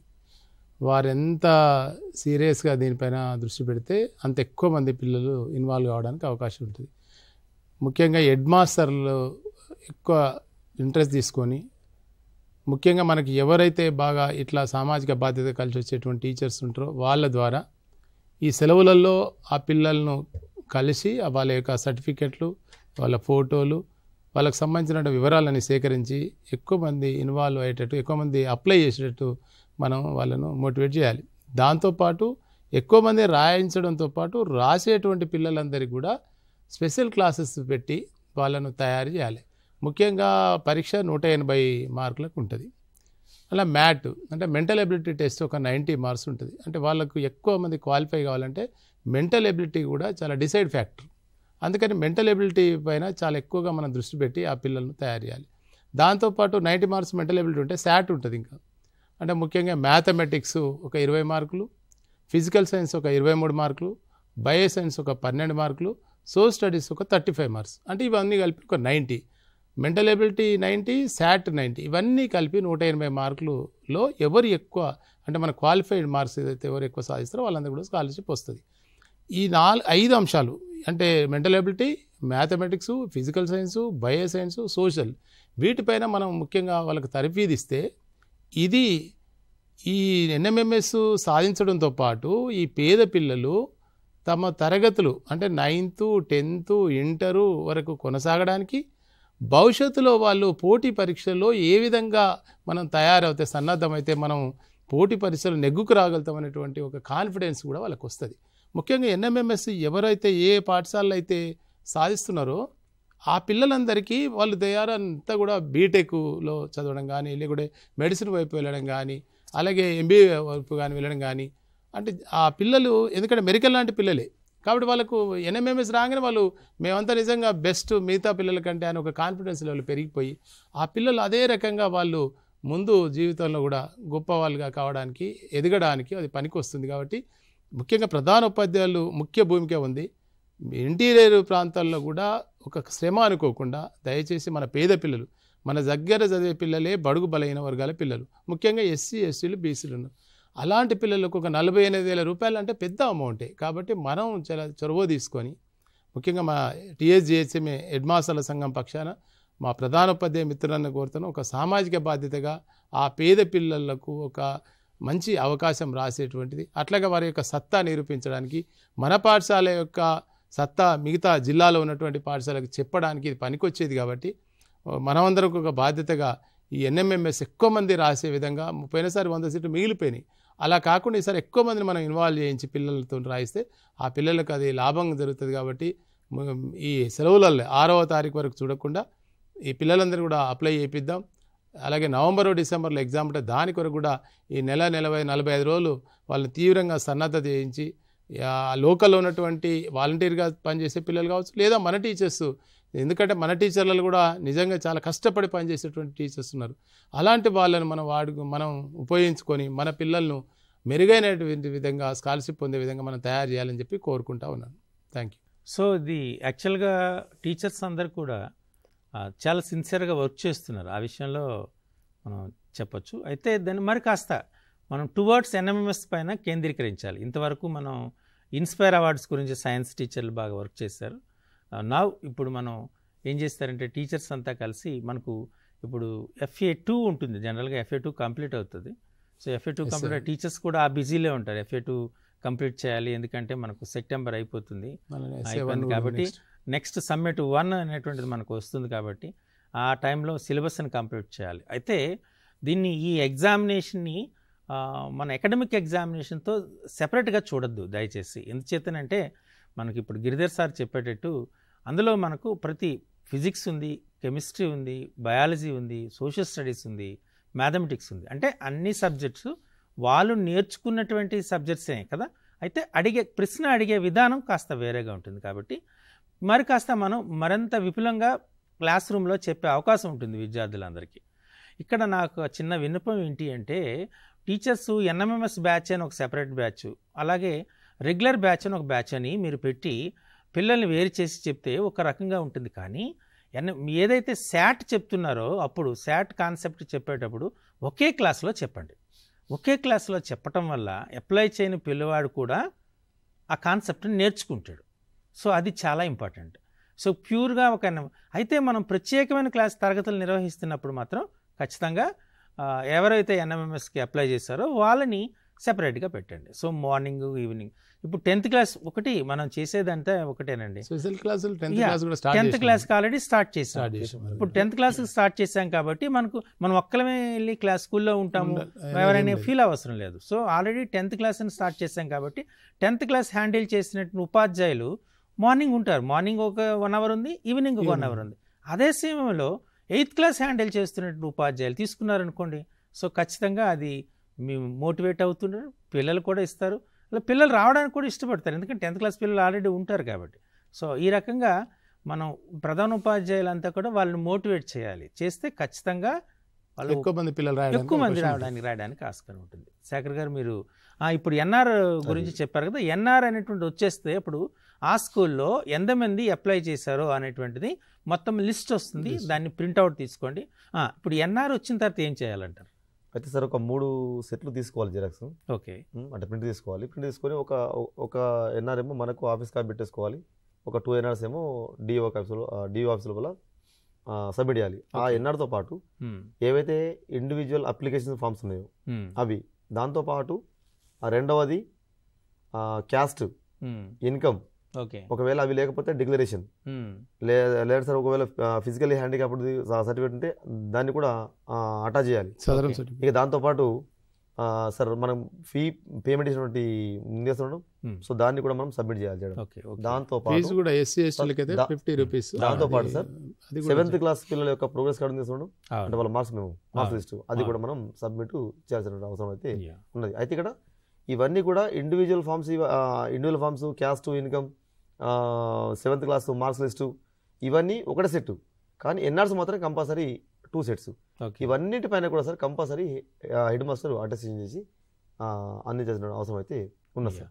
సో గిరిధర్ సార్, యాక్చువల్గా మనం every year in the month of April so మన పిల్లలకి ప్రోగ్రెస్ రిపోర్ట్ ఇచ్చేటప్పుడు ప్రత్యేకంగా 7th క్లాస్ వాళ్ళకి 2 సెట్లు తీసుకోవటం మంచిది అనిపిస్తుంది. సో ఇది చాలా ఇంపార్టెంట్. 2 సెట్లు పెట్టుకుంటే మన దగ్గర ఒక సెట్ పెట్టుకునేటప్పుడు ఎవరైతే NMMS కి అప్లై చేస్తారో వాళ్ళకి ఈజీగా ఐడెంటిఫై చేయొచ్చు. ఐడెంటిఫై చేసి ఆ పిల్లలు మనం మోటివేట్ చేయొచ్చు. అలానే మోటివేట్ చేసి ఈ ఏదైతే 2వ సెట్ అయితే మన దగ్గర పెట్టుకుంటున్నామో ఆ ప్రోగ్రెస్ రిపోర్ట్ని మనం అప్లోడ్ చేయడానికి ఈజీ అవుతుంది. అప్పుడు పిల్లలకి మీ ప్రోగ్రెస్ రిపోర్ట్ తీసుకురండి అంటే వాళ్ళు తీసుకురారు, లేదా మనం సెట్ చేయాలంటే మళ్ళీ వెబ్సైట్కి పోయి మళ్ళీ మనం చూసుకుని ఇంకొక సెట్ తీసుకోవడం better. So it's request to all the head masters and teachers. So for 7th class children ఎప్పుడైతే మీరు ఈ సంవత్సరం ఏప్రిల్లో వాళ్ళకి ప్రోగ్రెస్ రిపోర్ట్ ఇస్తాం, దాని 23rd మనం ప్రోగ్రెస్ రిపోర్ట్స్ ఇస్తాం కదా, ఇచ్చేటప్పుడు 1 ప్రింట్ తీసుకునే బదులు దయచేసి 2 ప్రింట్స్ తీసుకోండి. ఒక ప్రింట్ మన ఆఫీస్ కాపీగా మీ దగ్గర పెట్టుకుంటే డెఫినెట్ గా మనకు చాలా సో తర్వాత హెడ్ మాస్టర్ గారు మన టీచర్స్తో కలిసి డిస్కస్ చేస్తారు. ఎవరైతే more than 50% ఉంటుందో ఆ పిల్లలంతా ఎలిజిబిలిటీ ఉంటుంది కాబట్టి ప్రత్యేకంగా కాన్సన్ట్రేట్ చేస్తారు. హెడ్ మాస్టర్ సార్ కాన్సన్ట్రేట్ చేసి ఈ పిల్లలందరికీ NMMS ఎలిజిబిలిటీ ఉంది కాబట్టి మనం పంపిద్దాము, ఆ రకంగా కోచింగ్ ఇద్దాము. ఇలా చేస్తే మన స్కూల్లో రాసిన విద్యార్థుల సంఖ్య బాగా పెరుగుతుంది. సో అంటే ఫస్ట్ వాడికి so you are eligible to write NMMS examination అనగానే నెక్స్ట్ 6th 7th పిల్లలు కూడా కొద్దిగా ఒక మోటివేషన్ అంటే మేము కూడా NMMS రాయాలంటే క్వాలిఫై అవ్వాలంటే మాకు మినిమం 55 రావాలి, లేకపోతే కష్టం అని వాళ్ళు కూడా చదువుతారు. 6th నుంచే సార్ NMMS పిల్లలు అంటే 6th క్లాస్ నుంచే మేము NMMS రాస్తామని చెప్పేసి సార్ పిల్లలు మోటివేట్ ఉంటారు సార్. ఇప్పుడు సార్ NMMS లో ఫలితాలు దాంతోపాటు సార్ 10th లోపల మంచి సార్ అంటే 500 అబోవ్ వచ్చిన పిల్లలు సార్ 56 సార్ మా దగ్గర సార్ 100% రిజల్ట్. దాంతోపాటు సార్ మాకు 7 DRDAవి సార్ ఇట్లా ఈ విధంగా సార్ రిజల్ట్ రావడం వల్ల సార్ మా పాఠశాల సార్ 265 సార్ ఈ సంవత్సరం అడ్మిషన్స్ సార్. మా భువనగిరి నరేంద్రరావు సార్ అని చెప్పేసి సార్ ఈ సంవత్సరం sir state best teacher award కూడా వచ్చింది సార్. సార్ సభాముఖంగా సార్ సార్కు శుభాకాంక్షలు. ఇది నిజమండి. అంటే మనకు చాలా సంఘటనలు ఉన్నాయి. ఒక రామారావు గారని ఇంతకుముందు లాస్ట్ ఇయర్ మనం పిలిచాం ఆయన్ని. ఆయన కూడా every year more than 20-30 around 30 students qualify చేస్తున్నారు. అందుచేత మన రాష్ట్ర ప్రభుత్వం గుర్తించి ఆయనకు రాష్ట్ర ప్రభుత్వ ఉత్తమ ఉపాధ్యాయుడు అవార్డు కూడా ఇవ్వడం జరిగింది. అంటే బాగా కష్టపడే టీచర్స్కి ఖచ్చితంగా రిగార్డింగ్ ఉంటుంది. కాబట్టి దయచేసి ఈ విషయంలో ప్రధాన ఉపాధ్యాయులు కూడా కృషి చేయాలి. ఎందుకంటే బాగా ఎవరైతే పనిచేస్తున్నారో వాళ్ళని కాస్త ఆ విషయంలో గుర్తింపు వచ్చేటట్టుగా ప్రయత్నం చేయాలి. సో ఐ థింక్స్ మన గిరిధర్ సార్ వాళ్ళు ఖచ్చితంగా ప్రయత్నం చేస్తారని అనుకుంటున్నాం. సో ఈ రకంగా అటు ప్రభుత్వం నుండి ఇటు ప్రధాన ఉపాధ్యాయుల నుండి కూడా మీకు మంచి సహకారం దొరుకుతుంది.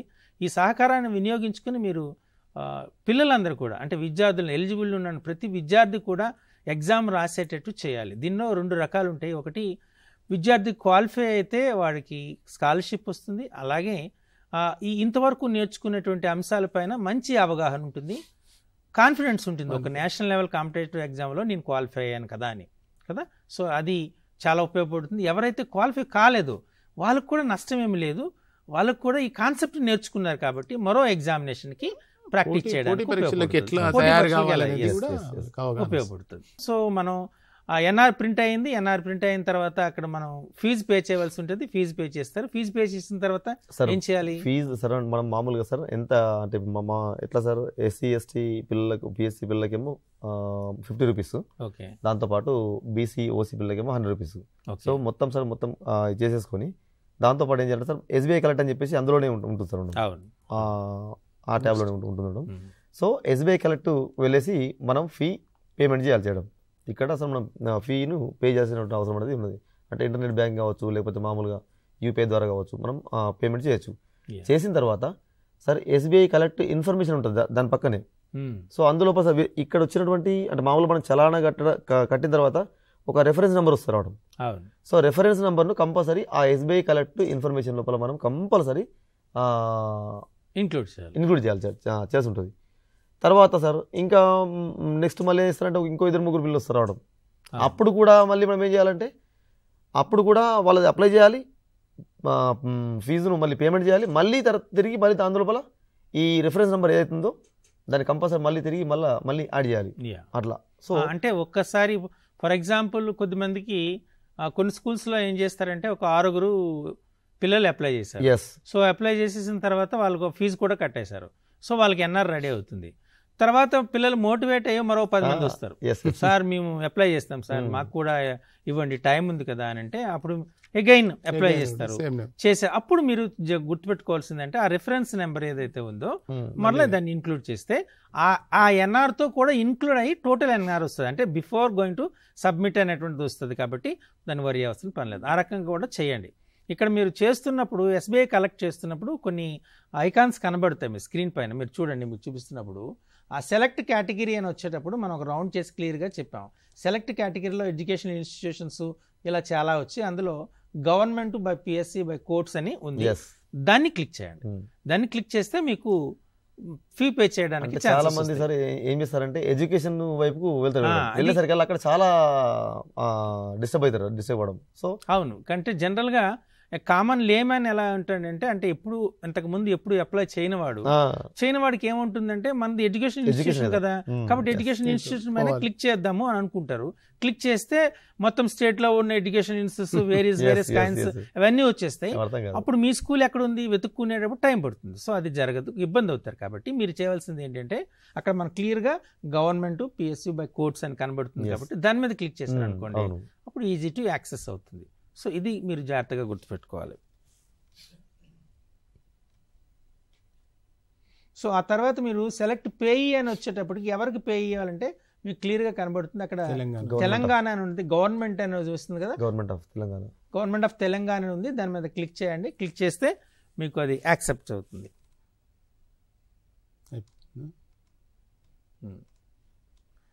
ఇక్కడ మీరు చూడండి, అక్కడ ఎవరికి చేయాలి అంటే name of the government PSU by courts అని ఉంది కదా, అందులో మనకు చాలా వచ్చినాయి. ఆర్మోర్డ్ వెహికల్స్ అని, భారత్ హెవీ ఎలక్ట్రానిక్, అంటే డిఫరెంట్ కంపెనీస్ ఇవన్నీ వస్తాయి. అలా వచ్చిన దాంట్లో మీకు రెడ్ రౌండ్ చేసి మేము క్లియర్ గా చూపించినాము. అందులో చూడండి, అది director of government examination Telangana అంటే డీజీ. సో దాన్ని మీరు క్లిక్ చేయాలి, అంటే దానికి పే అయ్యేటట్టుగా మీరు చూడాలి. అలా చేయండి. చేస్తే మీకు అవుతుంది. తర్వాత మీరు చేయవలసింది మీకు ఆ ఇన్ఫర్మేషన్ ఫిల్ చేస్తారు, మోడ్ ఆఫ్ పేమెంట్ ఉంటుంది. ఆ మోడ్ ఆఫ్ పేమెంట్ యొక్క డీటెయిల్స్ అన్నిటిని కూడా ఫిల్ చేయండి. అప్పుడు మీకు క్లియర్గా ఏమేమి చేశారంటే క్లారిటీ వస్తుంది. అలా మొత్తం మీ దానిపైన ఇన్ఫర్మేషన్ అయితే వచ్చేస్తుంది. తర్వాత మీరు ఎస్బీఐ కలెక్ట్లోకి వెళ్ళారు కదా, చేసి అక్కడ మన ఫీజు పే చేస్తే రిఫరెన్స్. సో అప్పుడు మీకు చూడగానే రిఫరెన్స్ నెంబర్ అనేది వస్తుంది. అక్కడ క్లియర్గా రౌండ్ చేసినటువంటి కనబడుతుంది మీకు రిఫరెన్స్ నెంబరు. దాన్ని మాత్రం మీరు నోట్ చేసుకోండి. దిస్ ఇన్ఫర్మేషన్ చాలా ఇంపార్టెంట్. ఇందులో మీకు ఐఎన్ఓది మీరు అంటే రేపు ఆల్రెడీ ఫస్ట్ సబ్మిషన్ అయితే మీకు ఐఎన్ఓ అనేది ఉంటుంది. మీ ఐఎన్ఓ యొక్క యూజర్ నేమ్ పాస్వర్డు, అలాగే డిఎన్ఓ యొక్క యూజర్ నేమ్ పాస్వర్డు, ఇవన్నీ గుర్తుపెట్టుకోండి, రికార్డ్ చేసుకోండి. అలాగే మీకు వచ్చినటువంటి ఓటీఆర్స్ వస్తాయి, వన్ టైం అది వస్తుంది కాబట్టి అది కూడా మీరు జాగ్రత్తగా నోట్ చేసి పెట్టుకోండి. సో మనకు తెలిసిన ఇన్ఫర్మేషన్ ఏంటంటే కరెక్ట్ లెటర్స్ పర్ఫెక్ట్ రాయాలి. సార్ ఇప్పుడు ఏం లేదు సార్, నేను సార్ 2016లో స్టార్ట్ అవ్వడం ఏది ఈ ఎన్ఎస్పి పోర్టల్ అనేది 2016లో స్టార్ట్ అవ్వడం. ఆ బ్యాచ్ స్టార్ట్ అయింది. అప్పటి వరకు వాస్తవానికి మాన్యువల్ గానే నడుస్తుంది సార్. అప్పటి నుండి రికార్డ్స్ కూడా మదర్నెస్ ఉండడం. ఎట్లా సార్, ఒక నోట్బుక్ పెట్టుకోవడం, ఒక్కొక్క పేజీ లోపల ఒక్కొక్క విద్యార్థి యొక్క మొత్తం టోటల్ డీటెయిల్స్ రాయడం. సో సార్ అంటే నెక్స్ట్ ఇయర్ కంపల్సరీ మళ్ళీ అది ఆ రికార్డ్స్ అనేవి ఉపయోగపడడం. సో ఈ విధంగా అంటే కంపల్సరీ సార్ బుక్ అనేది కంపల్సరీ మనం మెయింటైన్ చేయాలి. ఎందుకంటే సార్ పేపర్ల పైన రాసుకొని పెట్టుకుంటే అవి మనం లాస్ అయిపోతాం సార్. మళ్ళీ తర్వాత సార్ ఈ రిఫరెన్స్ ఐడీలు కానీ సార్ ఈ పాస్వర్డ్లు కానీ మనకి అప్పటికి సార్ గుర్తుకుండవు, మనం మర్చిపోవడం. కాబట్టి సార్ కంపల్సరీ ఒక నోట్బుక్ మాత్రం అంటే ఎన్ఎంఎంఎస్ రాయించేటువంటి టీచర్లకు నా ముఖ్యమైనటువంటి విన్నపం సార్, ఖచ్చితంగా ప్రతి ఒక్కరు కూడా ఒక నోట్బుక్ను మెయింటైన్ చేయాలి చేయడం. ఆ నోట్బుక్ లోపల ఎన్ఎంఎంఎస్ వచ్చినటువంటి పిల్లల యొక్క వివరాలు మొత్తం పూర్తి స్థాయి లోపల రాసుకోండి. దెన్ నేమ్ రాసిన తర్వాత వాళ్ళ యొక్క పాస్వర్డ్ కూడా రాసుకొని పెట్టుకోండి. సో అది ఫర్దర్ మళ్ళీ నెక్స్ట్ ఇయర్ మనకు చాలా అంటే చాలా ఉపయోగపడుతుంది. ఎందుకంటే ఒక్క పిల్లవానికి ఎన్ఎంఎస్ స్కాలర్షిప్ వచ్చిన తర్వాత 4 సంవత్సరాల పాటు కంపల్సరీ మనం కంటిన్యూ చేయాలి. అతని వివరాలు కంపల్సరీ కావాలి మనకు. కాబట్టి సో ఒకటి సార్, ఎన్ఎంఎస్ స్కాలర్షిప్ అప్లై చేసినప్పుడు compulsory according to Aadhaar card ప్రకారమే చేయండి ఒకటి. ఓకే. దాని తర్వాత ఎన్ఎంఎస్ స్కాలర్షిప్ వచ్చిన తర్వాత కంపల్సరీ ఒక బుక్ మెయింటైన్ చేసి కంపల్సరీ రాసుకోండి. దాని తర్వాత సార్ మన కంపల్సరీ సార్ ఏముంటుంది, INO institute nodal officer. Institute nodal officer యొక్క ఒకటి యూజర్ ఐడి ఉంటుంది ఉండడం, అంటే ఏది ఇన్స్టిట్యూట్ ఐడి అని. సో ఇన్స్టిట్యూట్ ఐడి కానీ దాంతోపాటు పాస్వర్డ్ కానీ అది కూడా మీద పెట్టుకోవడం, అవన్నీ కూడా ఆ బుక్ లోపల రాసి పెట్టుకోండి. ఎందుకంటే సార్ ఇప్పుడు సార్ ఇంత బిజీ లైఫ్ లోపల కొన్ని విషయాలు మనం మర్చిపోవడం. కాబట్టి ఇవి చాలా వస్తుంది సార్. సార్ అంటే మన రిక్వెస్ట్ ఏంటంటే అందరికీ కూడా as a teacher, as a head మాస్టర్గా ఒక రిక్వెస్ట్ ఏంటంటే, మీరు ఏ వర్క్ అయితే చేస్తున్నారో ఆ వర్క్ యొక్క కాపీ మన స్కూల్ ఫైల్లో ఉండాలి. అది ఏది చేసినా మన స్కూల్ నుండి పంపించింది ఆఫీస్ కాపీ అనేటువంటిది ఖచ్చితంగా మన దగ్గర రికార్డులో ఉండాలి. అలా మెయింటైన్ చేస్తే మీకు ఖచ్చితంగా నెక్స్ట్ ఇయర్ రెన్యువల్ చేసేటప్పుడు ఏ విధమైన ఇబ్బంది పడే అవకాశం ఉండదు. అలాగే మన శేఖర్ గారు చెప్పేటట్టు ఎన్ఎంఎంఎస్ కోసం సెపరేట్ ఫైలే ఓపెన్ చేయండి, అది మంచిది. ఫైల్ ఓపెన్ చేసి ప్రతి పిల్లాడు ఎవరైతే అప్లై చేస్తున్నాడో అప్లై చేసిన పిల్లలకి ఇన్ఫర్మేషన్ అంతా తీసుకోండి. ఆ తర్వాత నెక్స్ట్ ఎవరైతే క్వాలిఫై అయినారో ఇయర్ రాసుకోండి. ఎన్ఎంఎంఎస్ 2025 కాబట్టి ఎన్ఎంఎస్ 2025 అని రాయండి. ఇందులో ఎవరైతే క్వాలిఫై అయినారో వాళ్ళందరినీ క్వాలిఫైడ్ అని పెట్టుకోండి. అవన్నీ ఒక ఫోల్డర్గా పెట్టుకున్నారనుకోండి, అంటే ఆ ఫోల్డర్ మీకు 4 years ఉపయోగపడుతుంది. సేమ్ అంటే ఇన్ఫర్మేషన్ అంతా ఎంతమంది. అలానే రేపు ఎప్పుడైనా మీకు స్టాటిస్టిక్స్ అడిగారు అనుకోండి, ఎంతమంది రాశారు, ఎంతమంది క్వాలిఫై అయినారు అనేటువంటి స్టాటిస్టిక్స్ కూడా మీకు ఈజీ అవుతుంది. సో హెచ్ఎంస్ అందరికి కూడా ఉన్న రిక్వెస్ట్ అంటే please guide your teachers. They have to maintain one record. మనం ఎలాగైతే ఎక్విటెన్స్ రిజిస్టర్, పేబిల్ రిజిస్టర్ ఎలా అయితే మెయింటైన్ చేస్తున్నామో ఎన్ఎంఎంఎస్ కూడా రిజిస్టర్ కూడా మెయింటైన్ చేయండి. స్కాలర్షిప్ వచ్చిందా లేదా, ఒకవేళ వస్తే ఇబ్బంది అయితే ఆ రీజన్ ఏంటి, ఇవన్నీ పెట్టుకున్నారనుకోండి మీకు ఉపయోగపడుతుంది. నెక్స్ట్ ఎందుకంటే 2 years అప్పుడు 9th 10th అయిపోతుంది. 9th 10th అయిన తర్వాత ఇంటర్మీడియట్కి వేరే కాలేజ్కి వెళ్తారు, గవర్నమెంట్ కాలేజ్కి వెళ్తారు. అప్పుడు ఆ కాలేజ్ ప్రిన్సిపల్ అడుగుతారు మనల్ని ఖచ్చితంగా వీళ్ళ యొక్క ఇన్ఫర్మేషన్ ఇవ్వండి అని. అప్పుడు ఈయన ఇవ్వండి అంటే మా దగ్గర ఏదో పేపర్ పై రాసాము సార్, ఎక్కడో రాసాము, ఇబ్బంది పడతాం. కాబట్టి రికార్డ్ ఉందనుకోండి ఈజీగా ఇన్ఫర్మేషన్ ని మనం పాస్ ఆన్ చేయడం వల్ల మన పిల్లలకు స్కాలర్షిప్ వచ్చే అవకాశం ఉంటుంది. So this is a very very important, correct. So వీటిని ఒక ఫోల్డర్గా మెయింటైన్ చేసుకుంటే డెఫినెట్గా ఉంటుంది. సో మనం ఈ చాలా అంశాలను వీటి పైన చేసేస్తాం. కాబట్టి వీటిని ఎలా సబ్మిట్ చేయాలనుకుంటున్నాం. బిఫోర్ గోయింగ్ టు క్లోజ్, మనం ఏమైనా క్లోజ్ చేసాం అంటే ఈ చర్చను ముగించే ముందు పిల్లవాడు క్వాలిఫై అవ్వాలంటే ఏ రకంగా ప్రాక్టీస్ చేయాలి, ఏ జాగ్రత్తలు తీసుకోవాలి, లేదా ఏ అంశాలపైన దృష్టి ఎక్కువగా కేంద్రీకరించాలి? సార్ అయితే సార్ నేను అంటే సార్ గత 15 సంవత్సరాలు సార్ 2010 నుంచి సార్ నా అపాయింట్మెంట్ 2009 అప్పుడు సార్, అంటే అక్టోబర్లో అయింది కాబట్టి నాకు తెలియదు. సో 2010 నుంచి సార్ నేను కష్టపడుతున్నాను దీనిపైన, అంటే దృష్టి పెట్టి. ఎందుకంటే బికాస్ సార్ నాకు ఒక 150 రూపాయలు లేనటువంటి సమయంలో నా ఇంటర్మీడియట్ ఆపేసినా కాబట్టి, సో ఈ స్కాలర్షిప్ విలువ నాకు తెలుసు కాబట్టి సార్ ఇంత కష్టపడడం, 6 నిమిషాలు కష్టపడడం. సో మనం కష్టపడేది మన పిల్లలకి సార్. సార్ వారు చెప్పినట్టు సార్ బడుగు బలైన వారు కదా సార్ వీళ్ళు. వాస్తవానికి సార్ వాళ్ళు పేయింగ్ కెపాసిటీ లేదు వాళ్ళకు. వాళ్ళు మనం ఉన్నటువంటి స్థాయి నుంచి అంటే డౌన్ టు ఎర్త్, వాస్తవానికి వాళ్ళది ఇప్పుడు డౌన్ టు ఎర్తే భూమి పైన ఉన్నారు. సో అటువంటి వాళ్ళ గురించి మనం కష్టపడాలి కాబట్టి. సో సార్ నేను చేస్తున్న పని ఏంటి సార్, మొదట సార్ ఉదయం పూట సార్ 4 గంటలకు నిద్ర లేపే విధంగా సార్ మోటివేట్ ఇస్తారు సార్ చేయడం. ఒక వాట్సాప్ గ్రూప్ ఏర్పాటు చేసి కంపల్సరీ ఉదయం పూట 4 గంటలకు కంపల్సరీ తల్లిదండ్రులకు మీటింగ్ ఫస్ట్ ఏర్పాటు చేసి వాళ్ళందరూ కూడా పర్ఫెక్ట్ ఏం చేయాలి, మేమేం చేస్తాం మీరేం చేయాలి, పాఠశాల లోపల మేమేం చేస్తాం మీరేం చేయాలి అనేది ఒకటి. ఉదయం పూట 4 గంటలకు నిద్ర లేపడం, 7 గంటల వరకు చదివించడం. దాని తర్వాత 8 గంటల వరకు మళ్ళీ స్కూల్కి పంపడం.